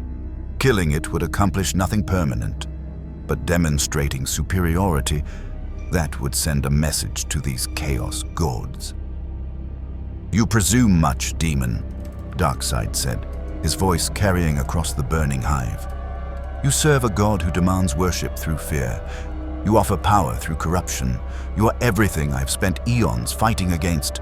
Chaos masquerading as strength, madness pretending to be divinity. His eyes blazed with the Omega effect. I am Darkseid. I do not corrupt. I conquer. I do not offer power. I am power. Your blood god wants my skull. Let him come claim it himself. But you are merely the appetizer. Doombreed charged, and the battle between New God and Demon Prince shook the planet. The Demon Prince moved with speed that blurred reality, his twin axes carving through space in arcs designed to decapitate gods. Darkseid met the assault with calculated precision, catching one axe blade with his bare hand. Warp fire burned against stone flesh, actually singing the new god's hide, the first damage Darkseid had taken since arriving in this galaxy. But pain was instructive. It taught him the parameters of demonic power. He ripped the axe from Doombreed's grip and crushed it to shards. The demon roared in fury and struck with a second axe, carving a deep gash across Darkseid's chest. More pain, more data. The wound smoked with warp corruption, trying to spread. But Darkseid's divine nature resisted. He was not mortal flesh that could be corrupted. He was a new god, fundamentally different from this universe's physics. You can be hurt, Doombreed laughed, bloodlust rising. You can bleed. Khorne will be pleased. Hurt, yes, Darkseid acknowledged, driving his fist into the demon's face with enough force to crater the ground beneath them. Defeated? Never. The Omega beams lanced out at point-blank range, striking Doombreed's chest. The demon screamed, not in pain but in confusion, as the Omega effect interfaced with its warp structure. The beams didn't kill, they analyzed, dissected, learned. And Darkseid, cosmic intellect processing information at speeds beyond mortal comprehension, understood. Demons were mathematics made flesh. Not the anti-life equations mathematics, but related principles. Consciousness affecting reality, emotion manifesting as power, belief sustaining existence. The Chaos Gods had discovered their own twisted version of control through psychology. They offered apotheosis through damnation, power through surrender of self. Incomplete, Darkseid said, releasing more Omega Effect energy. Your gods promise strength but deliver slavery. They claim to free mortals from restraint but bind them to endless hunger. The equation is broken, demon, broken and grotesque. He grabbed Doombreed's throat, lifting the massive demon prince off the ground. But instructive. Very instructive. The Omega beams intensified, no longer studying but destroying. The energy bypassed physical damage entirely, targeting the mathematical principles sustaining the demon's manifestation. The Doombreed's form began unraveling, warp essence bleeding back into the Imperium. The demon prince fought desperately, axes flailing, claws raking, but nothing stopped the dissolution. Within moments, Doombreed's physical form collapsed entirely, banished back to the warp in an explosion of crimson energy. The bloodletters shrieked in dismay. Their champion had fallen. The flesh hounds howled. The remaining bloodthirsters charged Darkseid en masse, knowing their doom but unable to resist their nature. Khorne demanded blood regardless of strategic sense. Darkseid destroyed them all. The Omega Effect carved through demon flesh with impunity, each beam precisely targeted to maximize banishment efficiency. Within 10 minutes, the entire Demon Legion had been sent screaming back to the warp, and Darkseid stood alone in the burning hive, analyzing what he'd learned. In the warp, Khorne felt Doombreed's banishment and roared with fury that shattered a dozen Imperial psychers' minds across the sector. This stone god had defeated his champion, had studied him, had learned from the engagement and adapted. This was not the behavior of normal opponents. This was threat level that demanded escalation. But more than rage, Khorne felt something else. Respect. This Darkseid fought with skill, adapted with intelligence, and demonstrated power worthy of challenging gods. Perhaps corruption was unnecessary. Perhaps this new god could be recruited not through Chaos's normal methods, but through acknowledgement of shared philosophy. Both sought dominion. Both valued strength.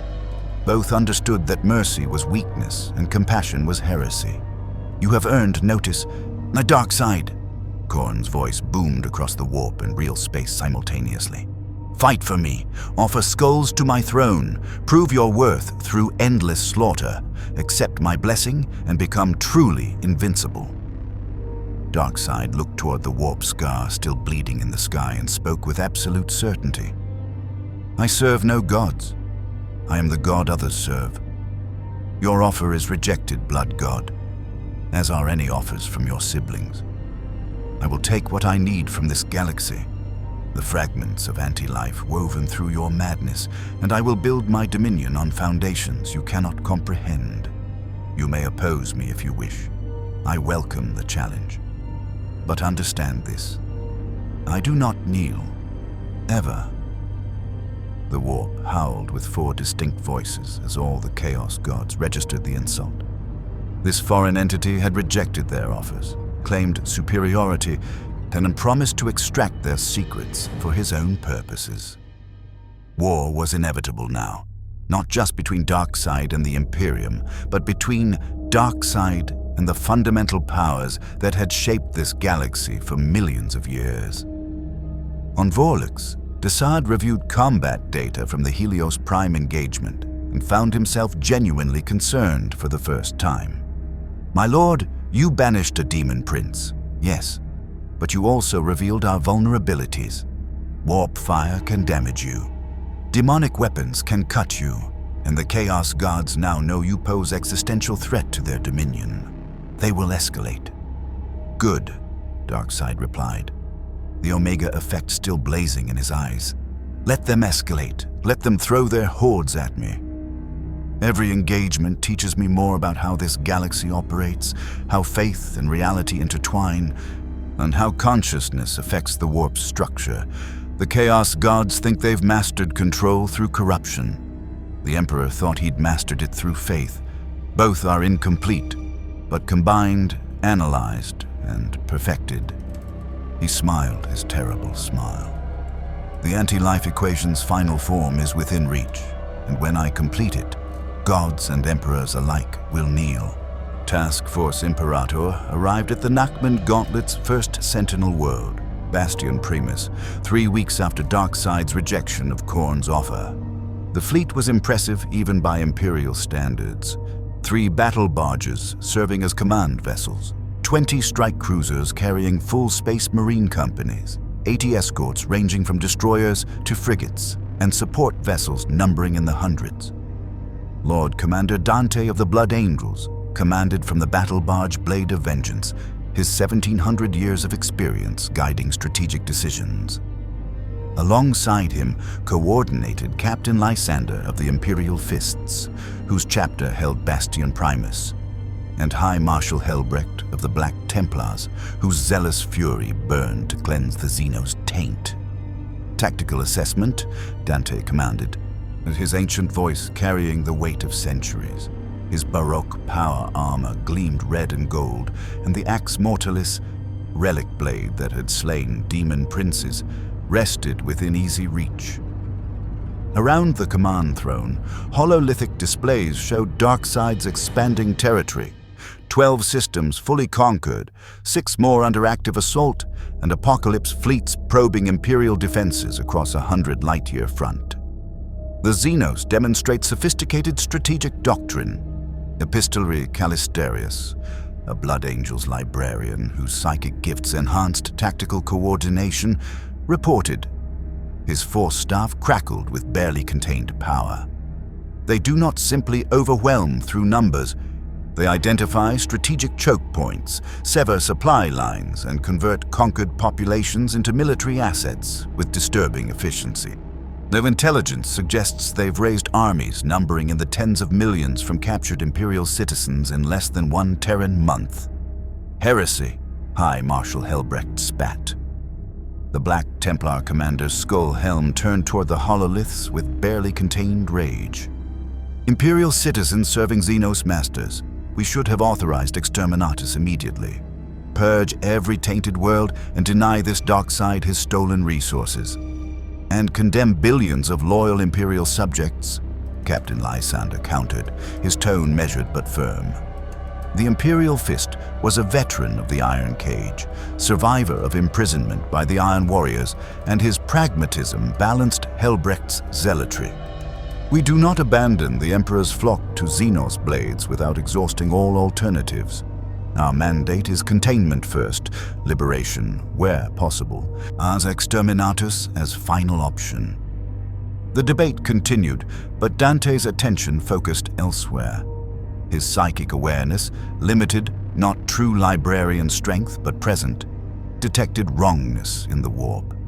The Imperium roiled with unusual turbulence near the Nachmund Gauntlet, and through it he sensed competition, predators circling prey. The Chaos gods were active here, more than usual, their attention focused not on the Imperium, but on something else. The ruinous powers are involved, Dante said quietly, and the command deck fell silent. Every warrior present understood the implications. They've noticed this Xenos invasion, and Chaos never watches idly. Librarian Callisterius, what do your psychic senses report? The epistolary closed his eyes, reaching into the warp with disciplined care. No decades of training allowed him to touch the Imperium without succumbing to its temptations. What he found made his eyes snap open in shock. My lord, Khorne has engaged this Darkseid directly. I sense echoes of a confrontation on Helios Prime. The blood god sent Doombreed himself. Gasps from the command staff as Doombreed's name carried terrible weight. And this Xenos entity banished him, defeated Khorne's greatest champion and rejected offers of demonic ascension. Impossible, Helbrecht breathed. No mortal defeats Doombreed. The demon prince has slaughtered chapter masters, broken Imperial saints. This Darkseid is no mortal, Dante interrupted. The Crimson Fist's reports were clear. Captain Cortez described an entity demonstrating god-tier durability, strength measured in megatons. Yes, and energy weapons that bypass conventional defenses entirely. If this Xenos creature can banish demon princes, he paused, calculating implications. Then we face something not seen since the Primarchs walked among us. Perhaps greater. Then we should seek alliance, an unexpected voice called. Inquisitor Gast had been observing the command conference from the periphery, his Ordo Xenos authority granting him presence, if not command. If this Darkseid opposes chaos as staunchly as the Imperium, perhaps temporary cooperation. Heresy, Helbrecht roared, drawing his blade partially from its sheath. You suggest alliance with Xenos? With an invader who has conquered Imperial worlds and enslaved billions? Are you mad, Inquisitor, or simply corrupt? Gast remained calm despite the Black Templar's fury. I suggest pragmatism, High Marshal. The enemy of our enemy is a tool to be used. The Imperium has allied with Eldar when necessity demanded. We have weaponized Orc Way, energies against Tyranids. If this Darkseid genuinely threatens chaos, then perhaps... No, Dante said firmly, ending the debate. We are not so desperate that we bargain with the Xenos tyrants. This Darkseid seeks conquest, same as chaos, but different methodology. He will be opposed, contained, and eliminated. But, he turned to Gast, acknowledging the Inquisitor's point. Your observations are noted. If opportunities arise to manipulate this conflict to the Imperium's advantage, driving Darkseid and chaos against each other while we rebuild defensive positions, we will exploit them ruthlessly. The Emperor's work requires cold calculation as much as zealous faith. The debate was interrupted by urgent Vox communications. Contact, unknown vessels translating at system edge. Classification, Apokolips war fleet. Estimated strength, 200 capital ships, fighter/bomber complement in the millions. ETA to Bastion, Primus orbit, 6 hours. Darkseid had arrived, and he brought war. The Lord of Apokolips stood aboard his flagship's command deck, reviewing tactical displays of the Sentinel world below. Bastion Primus was a fortress moon orbiting a dead star, its surface covered entirely in defensive installations, void shield generators, and the massive fortress monastery of the Imperial Fist's Third Company. Lance batteries numbered in the thousands. Orbital defense platforms formed interlocking fields of fire, and on the surface, 3,000 space marines prepared for siege warfare, the specialty of the Imperial Fists, sons of Rogel Dorn, masters of defensive doctrine. Impressive, Darkseid admitted. They've learned from 10,000 years of warfare, every angle covered, every weakness reinforced, redundant systems and backup generators. This fortress could withstand sustained assault for decades. He turned to Canto, his military commander. Which is why we will not lay siege. We will crack it like an egg. Canto bowed. My lord's will. What are your orders? Deploy the parademon swarms as diversionary force. Let the defenders expend ammunition and focus sensors on the obvious threat. Meanwhile, Darkseid will lead boom tube insertion teams directly into the fortress interior. Surgical strikes on power generation and command centers. And I... Darkseid's Omega effect blazed, will descend personally. These space marines are this galaxy's finest warriors, crafted by their emperor to be superhuman. I would test them properly. The battle began with parademon waves crashing against Bastion Primus's void shields like tides against cliffs. Millions of the biomechanical horrors screaming through the void, their wings propelling them toward defense platforms, their claws scratching uselessly against energy barriers that could withstand battleship weaponry.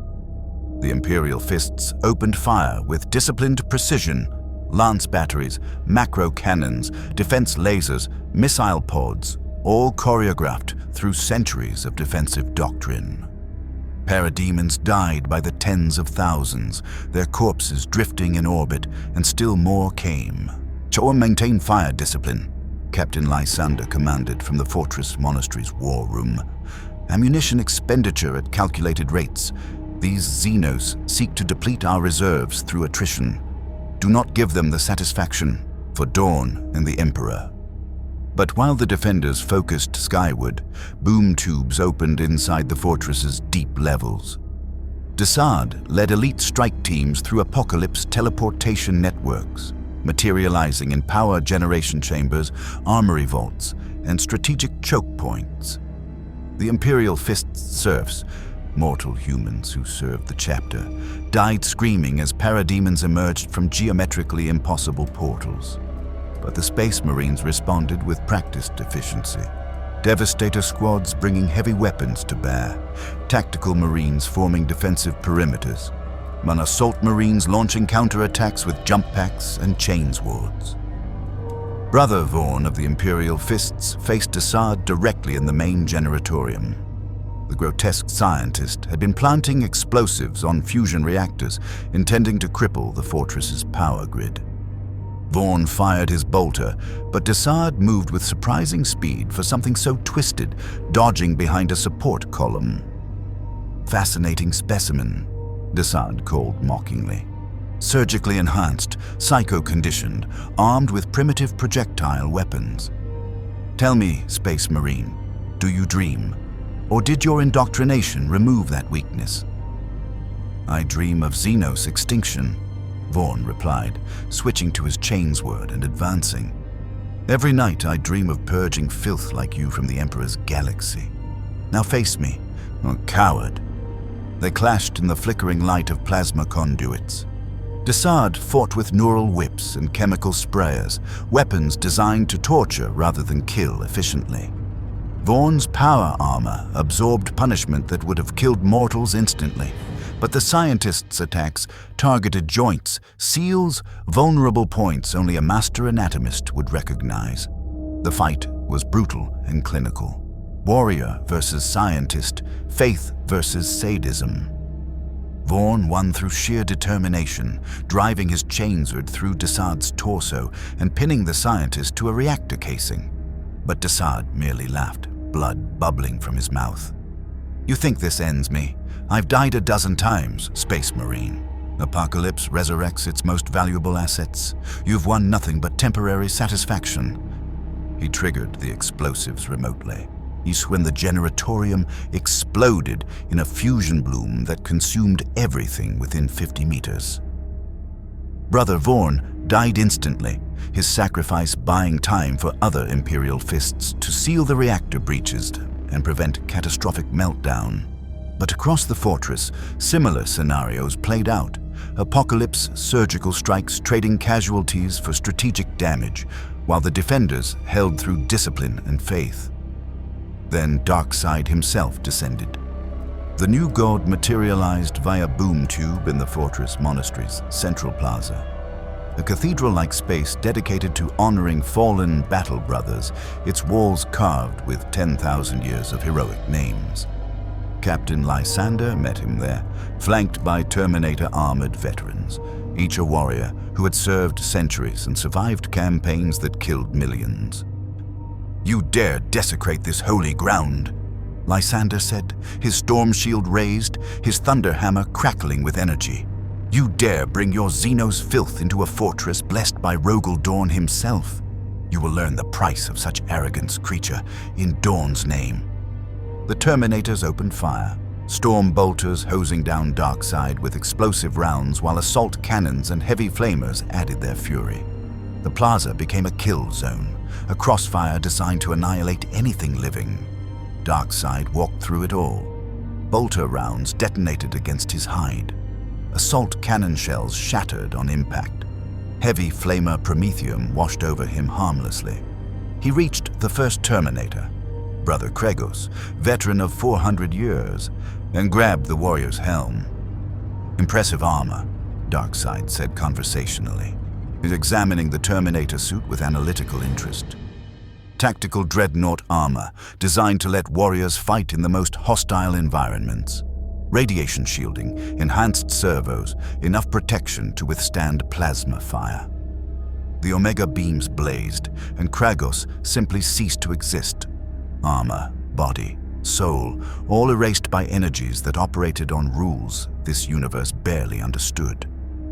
Lysander charged, his thunder hammer swinging with enough force to crater plasteel. The weapon struck Darkseid's shoulder and actually staggered the new god, a testament to both Imperial craftsmanship and Space Marine strength. Darkseid regarded the Imperial fist with genuine respect. "You are mighty, warrior, stronger than mortals, faster than baseline humans, trained for war since childhood. Your Emperor crafted you well." "The Emperor protects," Lysander roared, striking again.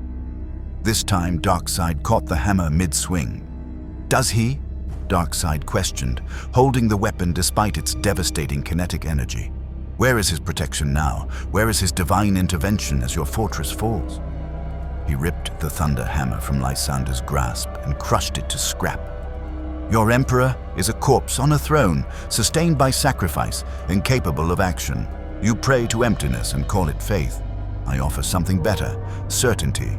Surrender now, and I will spare this fortress. Refuse, and I will demonstrate what happens when gods clash with pretenders." Lysander's response was to draw his bolt pistol and fire point-blank into Darkseid's face. The round exploded harmlessly.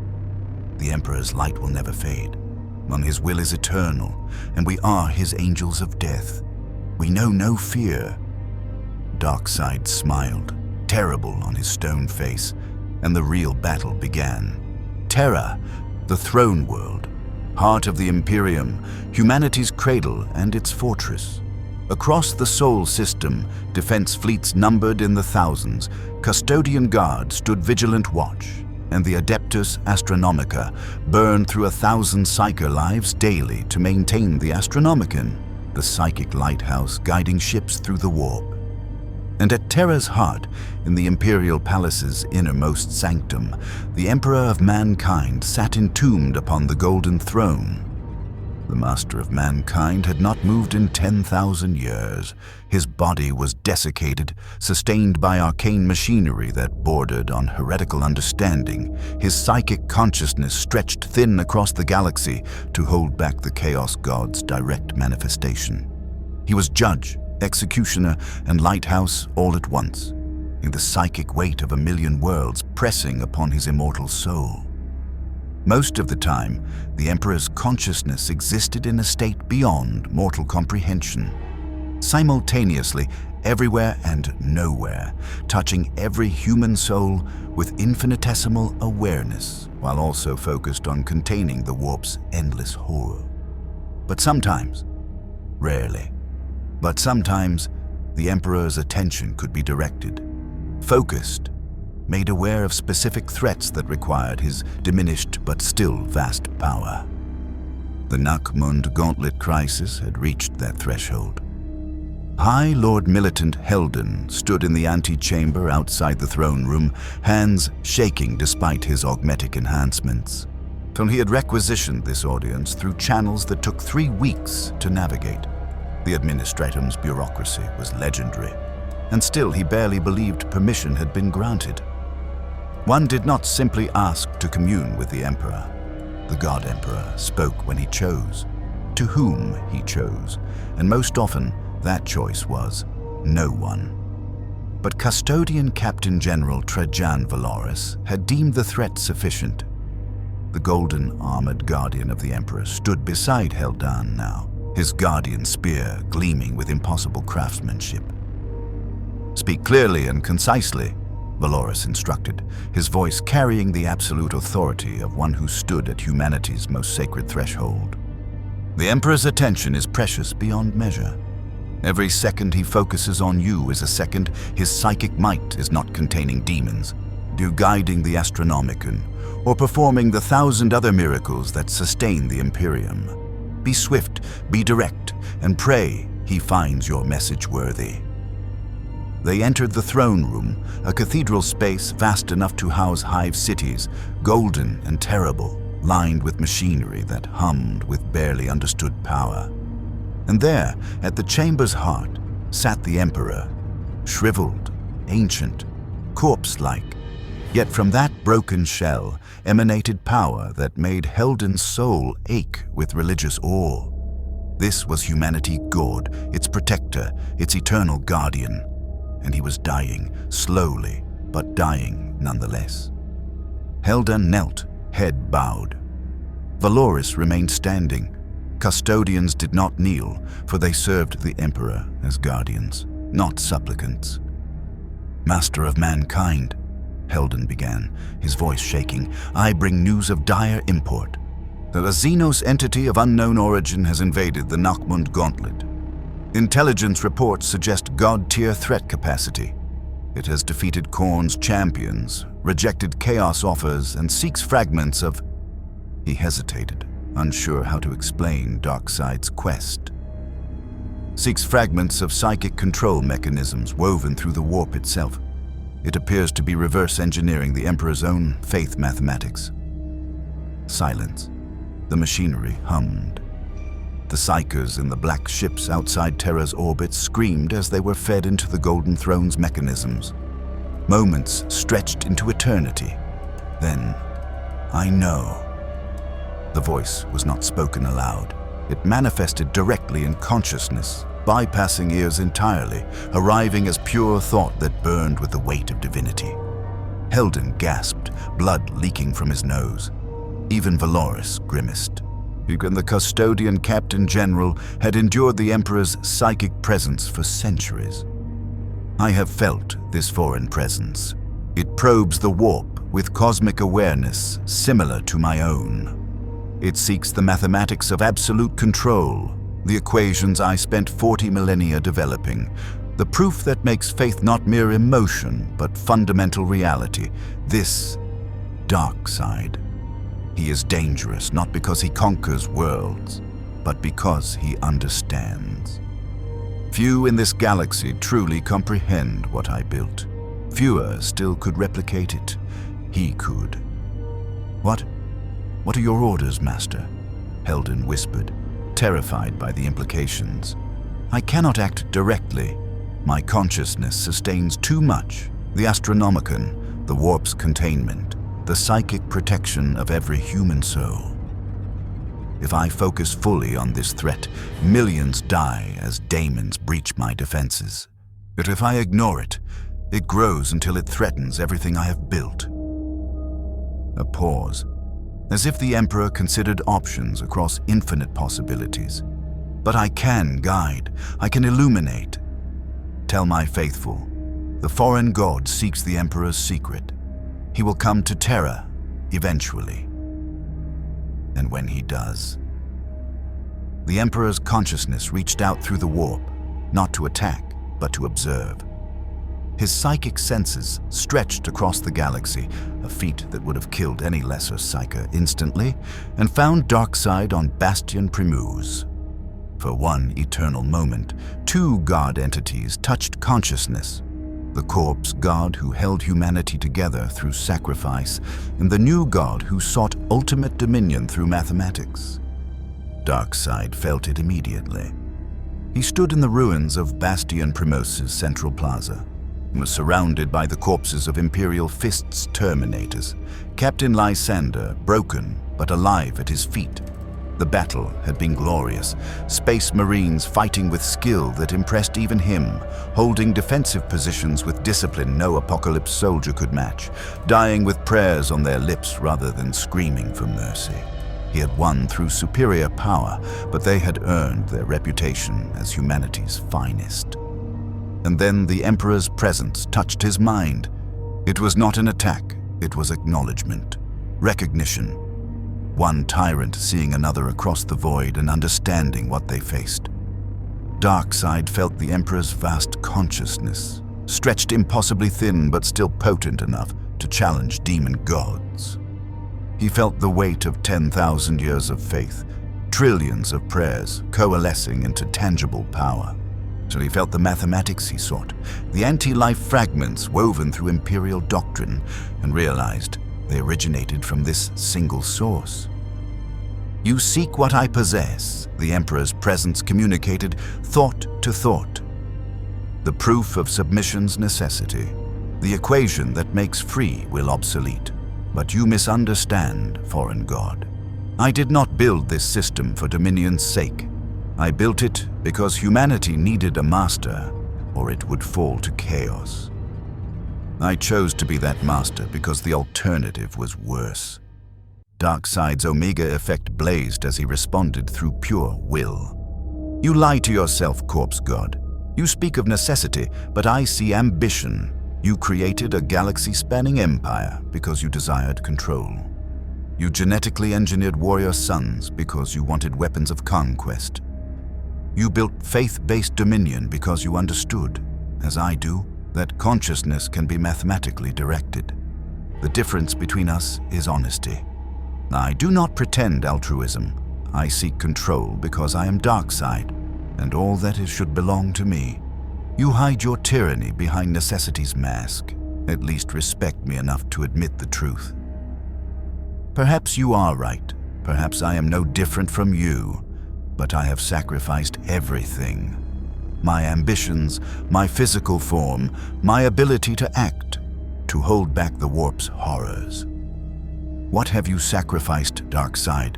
What pain have you endured for those you rule? None, Darkseid admitted without hesitation. And I never will. Sacrifice is for the weak who cannot impose their will absolutely. I conquer because I can. I dominate because resistance is futile, and I seek your equation not to save anyone, but to perfect my own power. His stone face showed something almost like respect. But you are worthy opposition, Emperor. Broken, dying, reduced to psychic lighthouse, and still you challenge me. When I complete the anti-life equation, when I combine your fragments with what I have learned from the Chaos God's corruption mathematics, I will remember you as the one who came closest to achieving what I seek. And perhaps, in another universe, we might have been not allies, never that, but mutual architects of order. In another universe, perhaps. In this one, you are a threat to everything I've built. My faithful will oppose you. My sons will fight you. And if necessary, the Emperor's presence gathered strength, pulling power from across the galaxy, psychers screaming as his focus intensified. But I will burn what remains of my essence to destroy you before I let you complete that equation. The psychic connection severed, and Darkseid staggered. The first time he had shown physical weakness since arriving in this galaxy. Darkseid, observing via remote surveillance, gasped, "My lord, your vitals spiked. What occurred?" "I just spoke with a god," Darkseid said slowly, analyzing the experience. "A dying god, but a god nonetheless.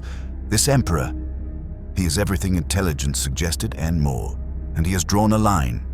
If I continue seeking the anti-life equation, he will focus his full might against me. Consequences be damned." The Omega effect dimmed, then blazed brighter than before. "Good. I welcome the challenge. Mobilize every asset. Accelerate the conquest schedule. We have limited time before the Emperor makes good on his threat. I must acquire sufficient anti-life fragments before he can act decisively." On Terra, in the throne room, Valoris helped High Lord Helden to his feet. The mortal's nose bled freely, his eyes bloodshot from proximity to such vast psychic power. Did you hear?" Helden whispered. "Did you hear the Emperor's words?" "I heard," Valoris confirmed grimly. "And I understand his directive. Mobilize every resource. Call back crusade fleets if necessary. Darkseid seeks the Emperor's secret, the fundamental mechanism by which faith sustains our Imperium.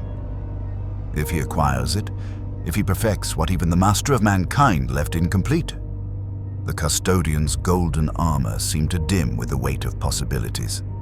Then we face not mere Xenos invasion, but the birth of a new god. One who understands control as completely as chaos understands corruption. One who would make the Imperium's tyranny look merciful by comparison. "What do we do?" Helden asked. "We pray," Valoris said simply. "We pray the Emperor's remaining strength is sufficient. We pray our forces can contain this invasion, and we prepare for the possibility that Darkseid reaches Terra itself." He looked toward the Golden Throne, where the Emperor sat in eternal vigil. Because if he comes here, if he breaches the Imperial Palace's defenses, The final battle will not be fought with bolters and chainswords. It will be God against God, tyrant against tyrant, and the galaxy will tremble at the outcome. Across the Nachmund Gauntlet, Inquisitor Gast received astropathic orders directly from Terra. Priority Omega Ultimate. Not authorization. Throne Directive. Enact Contingency 13. Prepare Exterminatus protocols for all compromised systems. If Darkseid's forces cannot be repelled conventionally, burn every world he has touched. The Emperor's secrets must not fall into Xenos' hands. Innocence proves nothing. The Imperium survives. Gast read the orders 3 times, each reading making his augmetic heart sink deeper. Contingency. 13 meant sacrificing every Imperial citizen in the Nachmund Gauntlet, billions upon billions of souls, to deny Darkseid strategic resources. It meant condemning entire worlds to cyclonic torpedoes, virus bombs, and exterminatus-level weaponry. It meant choosing galactic survival over individual compassion. For the Emperor, Gast whispered, authorizing the protocols. Sir, forgive us our necessary sins. The galaxy had reached its inflection point. Darkseid's conquest accelerated. The Imperium's mobilization intensified. Chaos watched with growing interest, and somewhere in the warp, a possibility crystallized. What if neither side won? What if this conflict bled both dry, leaving the galaxy open for the ruinous power's final victory? Tzeentch laughed with mouths that existed across 9 dimensions. The great schemer had planned for this. Every outcome served his purposes. Darkseid would learn that in the galaxy where there was only war, even gods became pawns in games far older and far more terrible than they could imagine. The Nachmund Gauntlet burned across 24 systems simultaneously. Darkseid's forces, having consolidated 12 conquered worlds and processed their populations into military assets, struck at every Sentinel world simultaneously. Boom tubes erupted across defensive perimeters with coordinated precision, and the strategy became clear: overwhelm the Imperium's ability to respond by attacking everywhere at once. Force them to choose which worlds to defend and which to abandon. Make them bleed resources across 100 fronts, while Darkseid himself pushed toward his true objective. The Battle of Sentinel Secundus became the largest single engagement. Commander Dante deployed the full weight of Task Force Imperator alongside the resident Iron Hands garrison. 3,000 Space Marines from 7 different chapters, supported by inquisitorial forces, and 50,000 Imperial Guard regiments drawn from nearby sectors. The orbital space became a 3-dimensional battlefield of unimaginable scale. Capital ships exchanging macro cannon fire at ranges measured in thousands of kilometers, fighter wings dogfighting through debris fields, torpedoes screaming toward armored hulls, while point defense lasers created geometric patterns of destruction. Brother Captain Arven Routh of the Iron Hands commanded the surface defense from Fortress Thenilis, a bastion monastery carved into a mountain range and reinforced over 8,000 years of continuous warfare. The Iron Hands were pragmatists, believers in the weakness of flesh and the strength of the machine. Routh himself was more machine than man. Augmetic limbs, replacement organs, neural interfaces that let him process tactical data faster than unenhanced humans could perceive. He reviewed battlefield analytics with cold efficiency, calculating acceptable casualty rates and optimal ammunition expenditure ratios. Target priority: Parademon swarm clusters, Routh commanded, his Vox voice distorted by augmetic implants.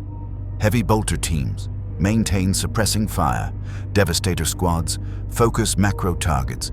The Xenos are probing our fire lanes. Do not give them exploitable patterns. The Parademons came in millions. They had learned from previous engagements, adapted their tactics, modified their approach vectors to minimize exposure to massed fire. Where once they charged headlong into defensive positions, now they used terrain intelligently, took cover behind wreckage, and coordinated flanking maneuvers that demonstrated battlefield awareness far beyond simple bioconstructs. Apokolips's command structure was learning, and every engagement made them more dangerous. Then the Furies arrived, not dozens this time, but hundreds. An entire murder school graduated and deployed at once, each warrior trained by Granny Goodness in the art of precise killing. They phased through defensive lines, appearing behind Space Marine positions, targeting chaplains and librarians preferentially. Within minutes, 17 Space Marines died to surgical strikes before the defenders adapted, instituting buddy system protocols and maintaining constant psychic sweeps. Sister Superior Amadea, of the Order of Our Martyred Lady, fought alongside the Iron Hands. Her power armor painted the distinctive black and red of her order. Her bolter blessed by ecclesiarchy cardinals and inscribed with prayers to the Emperor. The Sisters of Battle were not Space Marines. They were baseline humans, unenhanced by genetic manipulation, but their faith was absolute. Acts of faith, powered by belief made manifest through the warp, granted them abilities that bordered on miraculous. Shrugging off wounds that should have been fatal, moving faster than human reflexes allowed, their weapons striking with divine fury. "For the Emperor!" Amadea roared, her voice carrying across the battlefield through Vox amplification. "Show these Xenos the price of heresy. Show them the God Emperor's light." Her squad formed a gun line, their bolters chattering in rhythmic precision, each sister fighting with the certainty that death in the Emperor's service guaranteed eternal reward. Parademons fell by the dozens, but for everyone killed, 2 more appeared. A fury materialized behind Amadea, energy blade poised for a killing strike, but faith warned her. Some instinct born from decades of prayer, and she spun, bolt pistol firing point blank. The round took the Fury in the shoulder, explosive detonation ruining the Xenos warrior's arm. Amadea followed with her power sword, blessed blade carving through armor that should have been impenetrable. "The Emperor protects," she shouted, and in that moment, faith made it true. The Fury died not to superior skill, but to the simple, absolute certainty that righteousness would triumph. Yet for every small victory, the strategic situation deteriorated. Apokolips forces had established teleportation nodes throughout the engagement zone, boom tube anchors that allowed instant reinforcement from conquered worlds. Every parademon killed was replaced within minutes. Every position overrun became a staging ground for deeper penetration. The Iron Hands fought with mechanical efficiency, the Blood Angels with artistic fury, the Black Templars with zealous rage, but even transhuman warriors had limits. "We're losing ground," Brother Lieutenant Melos reported to Captain Routh. "Ammunition expenditure exceeds resupply capacity by 37%. Casualty rates are sustainable but accumulating. The Xenos have infinite reinforcements. We do not." "Then we adapt," Routh replied coldly. "Tactical withdrawal to secondary defensive lines. Abandon the outer fortifications. Consolidate forces in prepared positions closer to the fortress monastery. Make them pay for every meter in blood." But Darkseid had no intention of grinding through defenses. He had learned from Bastion Primus that siege warfare against Space Marines was inefficient. Instead, he employed a different strategy: overwhelming force concentration. Rather than spreading his fleet thin, he committed his full capital ship strength to Sentinel Secundus. 500 Apokolips warships translated from boom tube networks simultaneously, filling orbital space with such density that targeting solutions became academic. Fire anywhere, and you'd hit something. The Imperial Navy fought valiantly. Battle barges, Blade of Vengeance, and Iron Resolve anchored the defensive formation, their void shields absorbing punishment that would have vaporized lesser vessels. Strike cruisers maneuvered with practiced precision, their lance batteries carving through Apokolips escort. Cobra destroyers made attack runs at suicidal ranges, torpedoes slamming into enemy capital ships. But the mathematics were brutal. 500 versus 80. Even with superior Imperial craftsmanship and millennia of naval doctrine, the numbers gap was insurmountable. "All ships," Commander Dante ordered from the Blade of Vengeance's command throne. "Fighting withdrawal, maintain formation integrity, cover the troop transports. We evacuate what forces we can and abandon Sentinel Secundus." "Abandon?" High Marshal Helbrecht demanded via Vox link, his fury palpable even through communication distortion. "You would surrender a Sentinel world? Let the Xenos claim another fortress? This is cowardice." "This is pragmatism," Dante shot back, his 1700 years of command authority silencing the Black Templar. "We cannot win here. The Xenos committed overwhelming force. If we remain, we die pointlessly. Better to preserve our strength and regroup at defensible positions. Sentinel Secundus is lost. Accept it." The withdrawal was chaos. Thunderhawks and Storm Ravens descended through hostile skies, extracting Space Marines from collapsing defensive positions. Imperial Guard regiments fought rearguard actions, ordinary humans buying time with their lives for transhuman warriors to escape. A calculus that violated every instinct but matched cold, strategic necessity. Sister Amadea's squad held a landing zone for 3 hours against endless parademon waves. Their ammunition exhausted, fighting with combat knives and raw faith until extraction finally arrived. Captain Routh was the last to evacuate, his augmetic systems calculating acceptable loss thresholds until the final moment. "Fortress Thenalis," he commanded his Fortress Monastery's machine spirit. "Initiate auto-destruct sequence. Authorization Routh Omega-7. Deny the Xenos our sacred ground." The mountain exploded, fusion reactors overloading in sequence, 8,000 years of Iron Hand's history consumed in nuclear fire. The blast was visible from orbit, a mushroom cloud that rose 50 kilometers, and Routh watched it from his Thunderhawk's viewpoint with expressionless augmetic eyes. "The flesh is weak," he intoned, the Iron Hand's eternal mantra. "But the machine endures. We will rebuild. Stronger, better, more efficient." Darkseid landed on Sentinel Secundus's surface after the Imperial evacuation, walking through the ruins of Fortress Thenalis, analyzing the architecture, studying the defensive design. These Space Marines had fought brilliantly, extracted maximum casualties from their inevitable defeat, and denied him the satisfaction of capturing their fortress intact.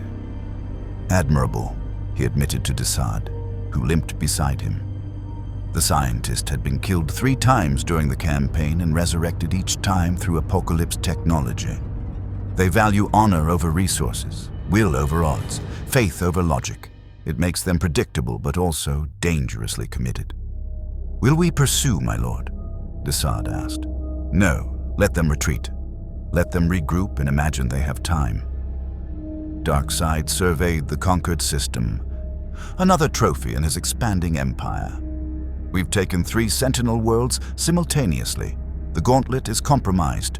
Within 1 Terran month, we'll control the entire strategic corridor. But that is not victory. That is positioning."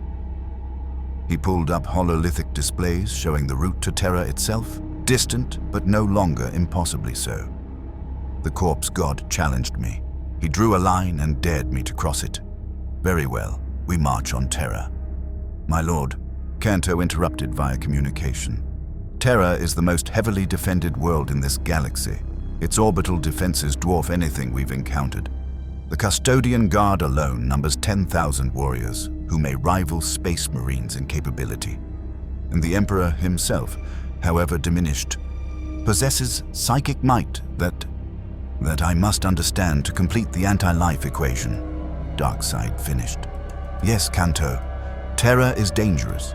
The Emperor is powerful, and that is exactly why I must go there. Everything I seek, every fragment of the control mathematics, every piece of the Dominion equation, it originates from that single source. The Emperor spent 40,000 years building this system. I will not spend another 40 reverse engineering it from fragments.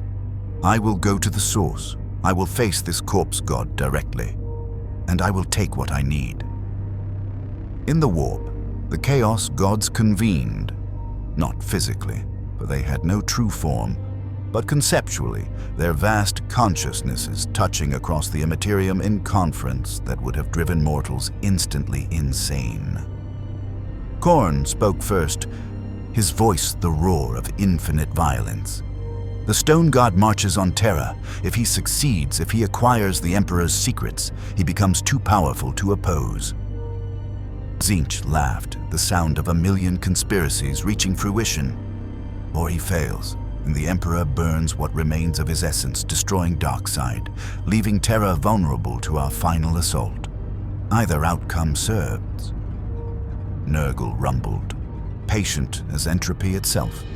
Why choose? Let them fight. Let them wound each other. Conflict breeds suffering. Suffering breeds despair. Despair feeds me. All serves the grandfather's garden. Slaanesh whispered, voice like silk and razors. Such delicious violence, such exquisite pain. Let them wage their god war. I will feast on the sensations regardless of victor. But beneath their facade of confidence, all four Chaos gods felt something they rarely experienced: concern. This Darkseid was unpredictable. He resisted corruption. He understood the warp's fundamental mechanics in ways that made him dangerous. If he truly completed the anti-life equation, if he achieved mathematical proof of submission's absolute necessity, then consciousness itself would become his weapon. Even gods born from thought and emotion would face an opponent who could mathematically disprove their existence. We must act, Khorne decided. No more games, no more schemes. Deploy everything. Darkseid must die before he reaches Terra. This is not request. This is requirement for our survival. For the first time in 10,000 years, the four Chaos gods agreed on unified action. The great enemy would throw its full might against a single target. Consequences be damned. Demon legions numbering in the billions would manifest. Champion war bands from every traitor legion would be called to service. The warp itself would tear open across the Nachmund Gauntlet in an assault that would make the 13th Black Crusade look restrained by comparison. Commander Dante received the astropathic warnings 3 hours after evacuating Sentinel Secundus. His flagship's navigator, blood pouring from his 3 eyes, screamed the message, "Warp storms gathering, chaos mobilizing, they're coming, everyone is coming, the gods themselves."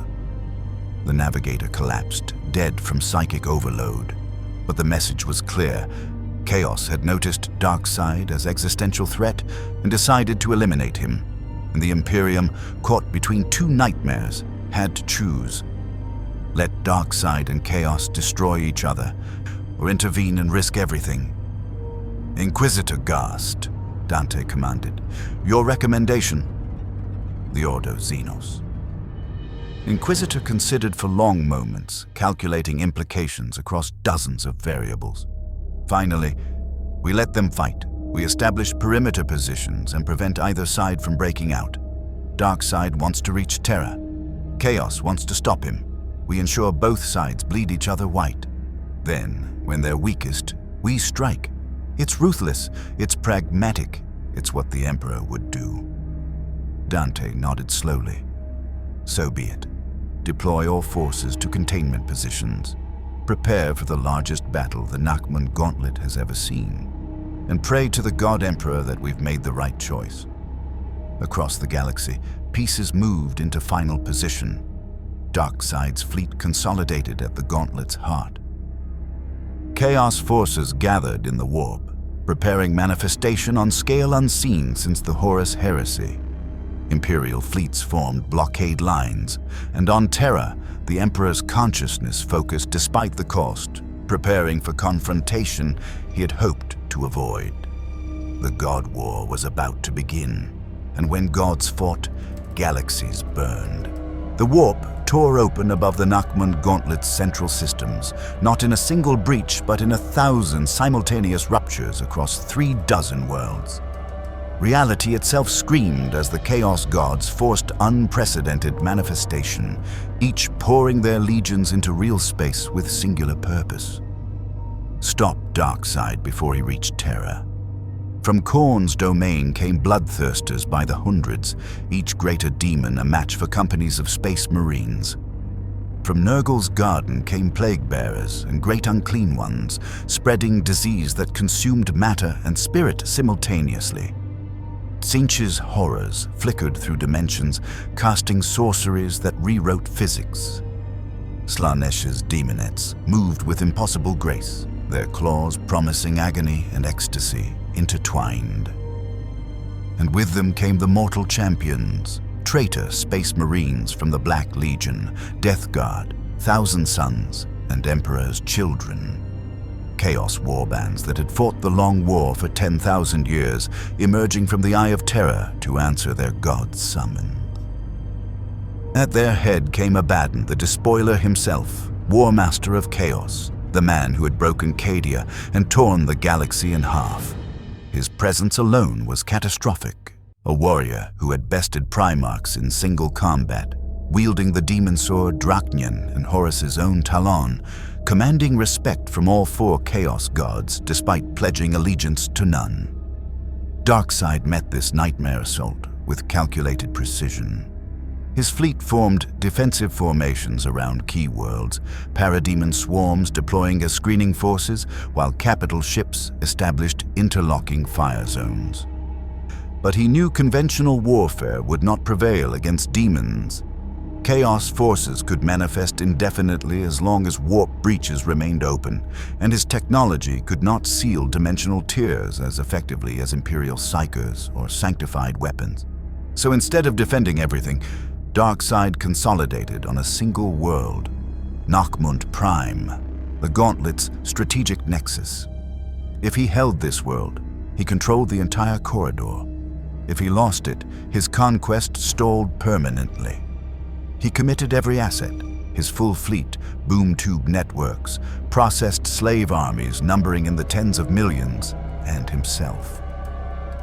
Let them come, Darkseid commanded from Nachmund Prime's surface, standing in what had been the planetary governor's palace and was now his war throne. Around him, Darkseid coordinated intelligence networks, Granny Goodness managed logistics, and Canto directed military operations. The Omega effect blazed in Darkseid's eyes as he felt the chaos assault building. Let the so-called gods test themselves against true divinity. Let them learn what it means to oppose Darkseid. The first wave hit like a tidal force of madness.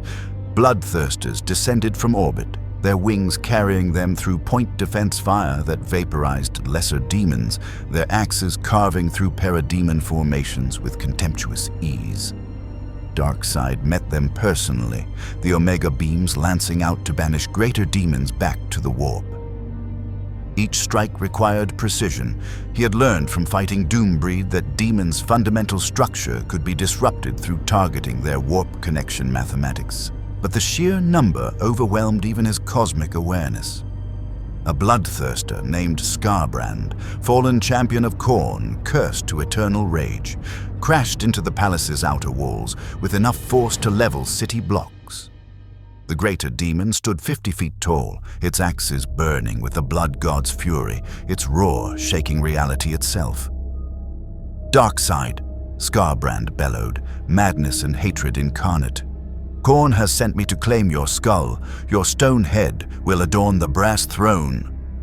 Another champion, Darkseid observed, analyzing Skarbrand's energy signature.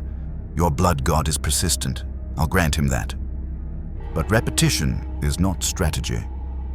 The Omega effect intensified, twin beams striking Skarbrand's chest.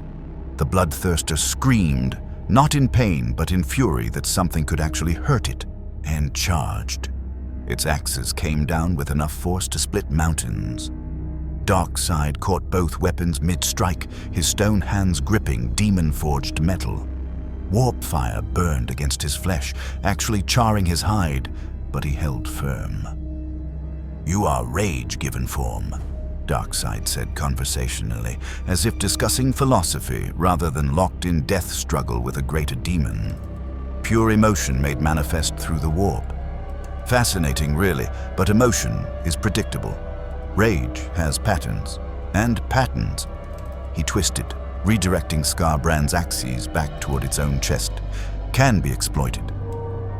The demon's own weapons impaled it, and Darkseid followed with Omega beams through the wounds.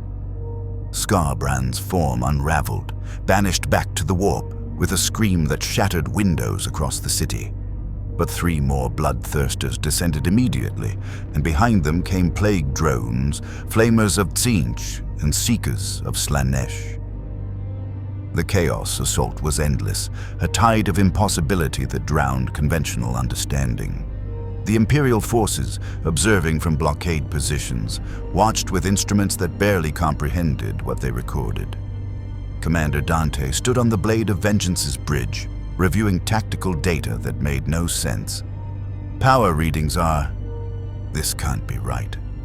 Darkseid's combating demon legions that should require entire chapters to banish. He's holding them alone. Not alone, Inquisitor Gast corrected, his augmetic eye cycling through spectral filters.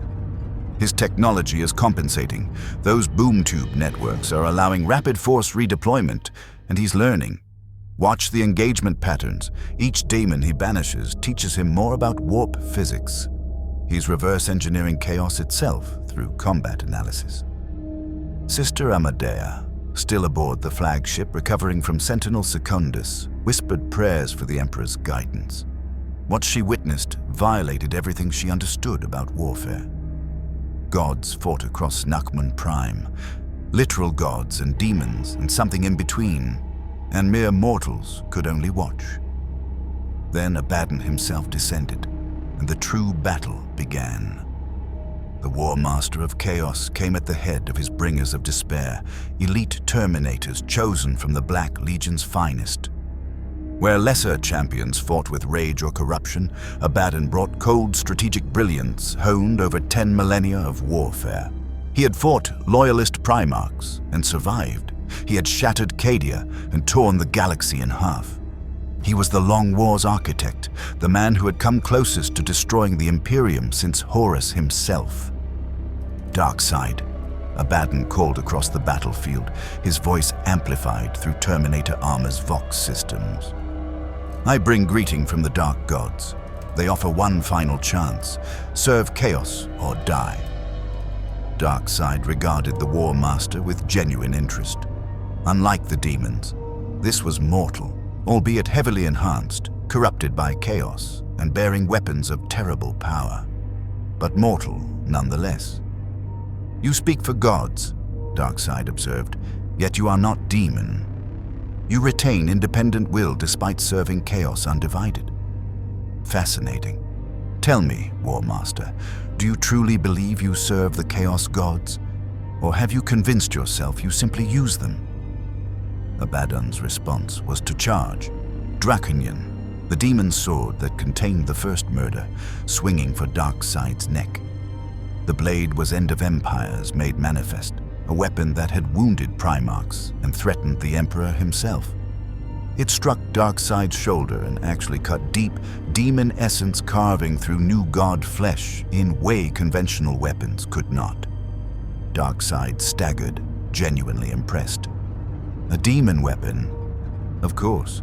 Physics-defying blade powered by warp energy and primordial sin. Clever. He grabbed Abaddon's wrist, stopping the follow-up strike, but ultimately still a tool. And tools can be broken. The Omega effect blazed at melee range, striking not Abaddon directly, but the demon sword itself.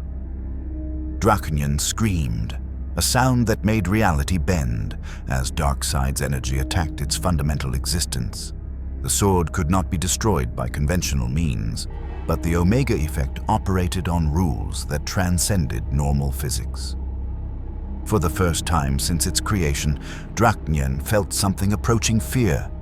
Abaddon roared, pumping centuries of accumulated chaos corruption into the blade, forcing it to remain manifest.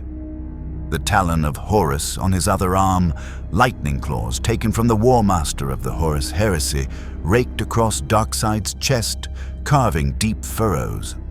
Both combatants bled, both wounded, locked in struggle that would determine strategic control of the Nachmund Gauntlet. Around them, the battle escalated beyond comprehension. Parademons fought demons in aerial combat that defied physics. Apokolips artillery fired at chaos spawn that absorbed damage and regenerated. Darkseid deployed experimental weapons that targeted warp signatures directly, banishing lesser demons through applied science. And above it all, in the warp itself, the four chaos gods watched their chosen champion struggle against something that should not exist in their reality. Then, the Emperor acted. From distant Terra, across tens of thousands of light years, the Master of Mankind focused his attention. It cost him dearly. Psychers across 3 sectors screamed and died as his consciousness withdrew from protecting them. Demons manifested in a dozen systems as his vigilance lapsed. The Astronomicon flickered for 3 terrible seconds. But he managed it. A psychic lance of pure golden power, transmitted through the warp, targeted at Nachmund Prime. The Emperor's strike hit the planet's surface with force that made nuclear weapons look gentle, not physical damage. This was psychic assault, designed to banish demons and disrupt warp breaches. Every demon on Nachmund Prime suddenly found real space hostile, their manifestations unstable, their connection to the warp forcibly severed. Bloodthirsters shrieked as they were torn back to Khorne's realm. Plague-bearers dissolved into ichor. Horrors flickered out of existence. Abaddon himself staggered, his chaos blessings burning under the Emperor's light. "No," the War Master gasped, feeling his patron god's power recede. "Not now, not now." Darkseid felt the Emperor's presence and smiled. "There you are, Corpse God. Finally acting directly despite the cost. Desperate measures indeed." He released Abaddon, letting the War Master retreat. "Your Emperor has shown his hand, Chaos Champion. He burns his remaining essence to save his precious Imperium. How noble, how wasteful." The psychic assault continued for 17 seconds, an eternity for such focused power. When it finally ended, the warp breaches across Nachmund Prime sealed, demon manifestation rates dropped by 90%, and the chaos assault broke. Not defeated, chaos could never be truly defeated, but disrupted sufficiently that strategic momentum shifted. Abaddon retreated via warp portal, his bringers of despair covering his withdrawal. "This is not over, Darkseid," the War Master called as he vanished. "The long war continues. We will meet again, and next time the Emperor will not save you." When the Chaos forces finally withdrew, taking with them strategic casualties measured in millions of demons and thousands of traitor space marines, Darkseid stood alone in the ruins of Nachmund Prime's capital. His body bore wounds. Skarbrand's axes had charred his flesh. Draconian had carved deep gashes. Numerous lesser demons had managed hits before banishment, but he had held.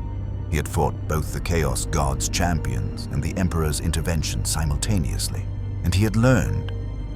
"Darkseid," Darkseid commanded, his voice weary but triumphant. "Compile all data from this engagement. I need complete analysis of the Emperor's psychic strike, the mechanisms, the power draw, the mathematics of how consciousness became weapon. This was the missing piece. This was what I needed to witness." "My lord," Darkseid replied, accessing Apokolips' sensor networks. "The energy signature matches our anti-life equation fragments perfectly. The Emperor weaponized faith mathematics, converted belief into tangible force, and directed it through the warp with surgical precision. We can replicate this. We can perfect this." Darkseid's Omega effect blazed despite his injuries. Yes, we can." The Emperor revealed his methodology to save his forces, but in saving them, he taught me his greatest secret. He pulled up hololithic displays showing Terra's location, distant but no longer impossible. We continue toward Terra, but not as conquerors, not yet. As students seeking the final lesson, when I face the Emperor directly, when I stand before his golden throne, I will have every piece I need. And then, he smiled his terrible smile. Then the galaxy will learn the true meaning of submission. In the warp, the Chaos Gods raged at their failure, but also noted something interesting. The Emperor had weakened himself significantly to intervene. His reserves were depleting. His consciousness was stretched thinner than ever. Perhaps this Darkseid had served a purpose after all, forcing the corpse god to burn power he could not afford to spend. Let them fight, Khorne decided. Let both weaken, and when they're broken, we strike at Terra itself. The other three gods agreed. The great game continued. Commander Dante watched from his blockade position as Darkseid's forces regrouped and began advancing toward the next gauntlet systems. The Xenos invasion had survived the Chaos assault, had weathered the Emperor's intervention, had proven itself a threat that neither conventional warfare nor divine power could easily stop. "We need reinforcements," Dante said quietly. "Mobilize every available chapter. Call in favors from rogue traders, Mechanicus fleets, anyone who can fight. Darkseid is coming, and I don't think we can stop him alone." But even as Imperial forces scrambled to respond, Darkseid's conquest machine churned forward. He had what he needed now, the understanding of how faith became weapon, how consciousness affected reality, how the anti-life equation could be completed. All that remained was acquiring the Emperor's full knowledge directly. The war continued. The galaxy burned, and Darkseid refused to retreat. Darkseid stood in the command chamber of his flagship, reviewing strategic maps that now showed a clear corridor toward humanity's throne world. Behind him lay 12 conquered systems, populations processed into obedient assets, industries converting to Apokolips war production. Ahead lay Terra itself, where the Emperor sat upon his golden throne, the one being in this nightmare galaxy who truly understood what Darkseid sought. The Lord of Apokolips bore scars now, wounds from Skarbrand's axes, cuts from Draconian, burns from the Emperor's psychic assault. They were healing slowly, his new god physiology regenerating, but he wore them with something approaching satisfaction. Pain was instructive. Combat was educational. This galaxy had taught him more in 3 months than entire dimensions had in millennia. "The anti-life equation is within reach," Darkseid said to his assembled commanders. "The Emperor's faith mathematics, the Chaos Gods' corruption principles, my own Dominion protocols. All 3 systems share fundamental elements. Consciousness can be directed, will can be overwritten, submission can be proven mathematically necessary. I need only complete the synthesis." "And if the Emperor burns his remaining essence, destroying you before you succeed?" Darkseid asked, not challenging but genuinely curious. "Then I will have pushed a god to suicide through sheer force of will," Darkseid replied. "An acceptable outcome. But I do not believe the corpse god will make that choice. He is a tyrant, yes, but a tyrant who genuinely believes his tyranny serves a greater good. He will not abandon his Imperium to chaos merely to stop me. He will try to win, try to preserve both his empire and his secrets. And that hesitation will be his downfall." Across the galaxy, the Imperium mobilized with desperate urgency.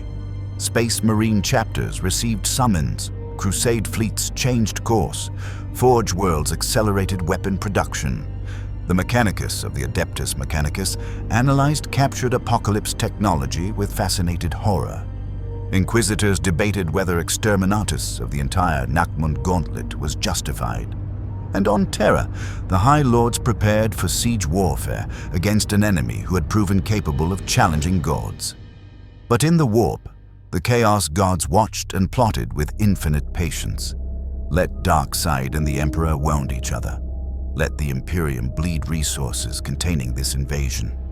And when both sides were exhausted, when Terra's defenses were compromised and the Emperor's power depleted, Then the final Black Crusade would launch.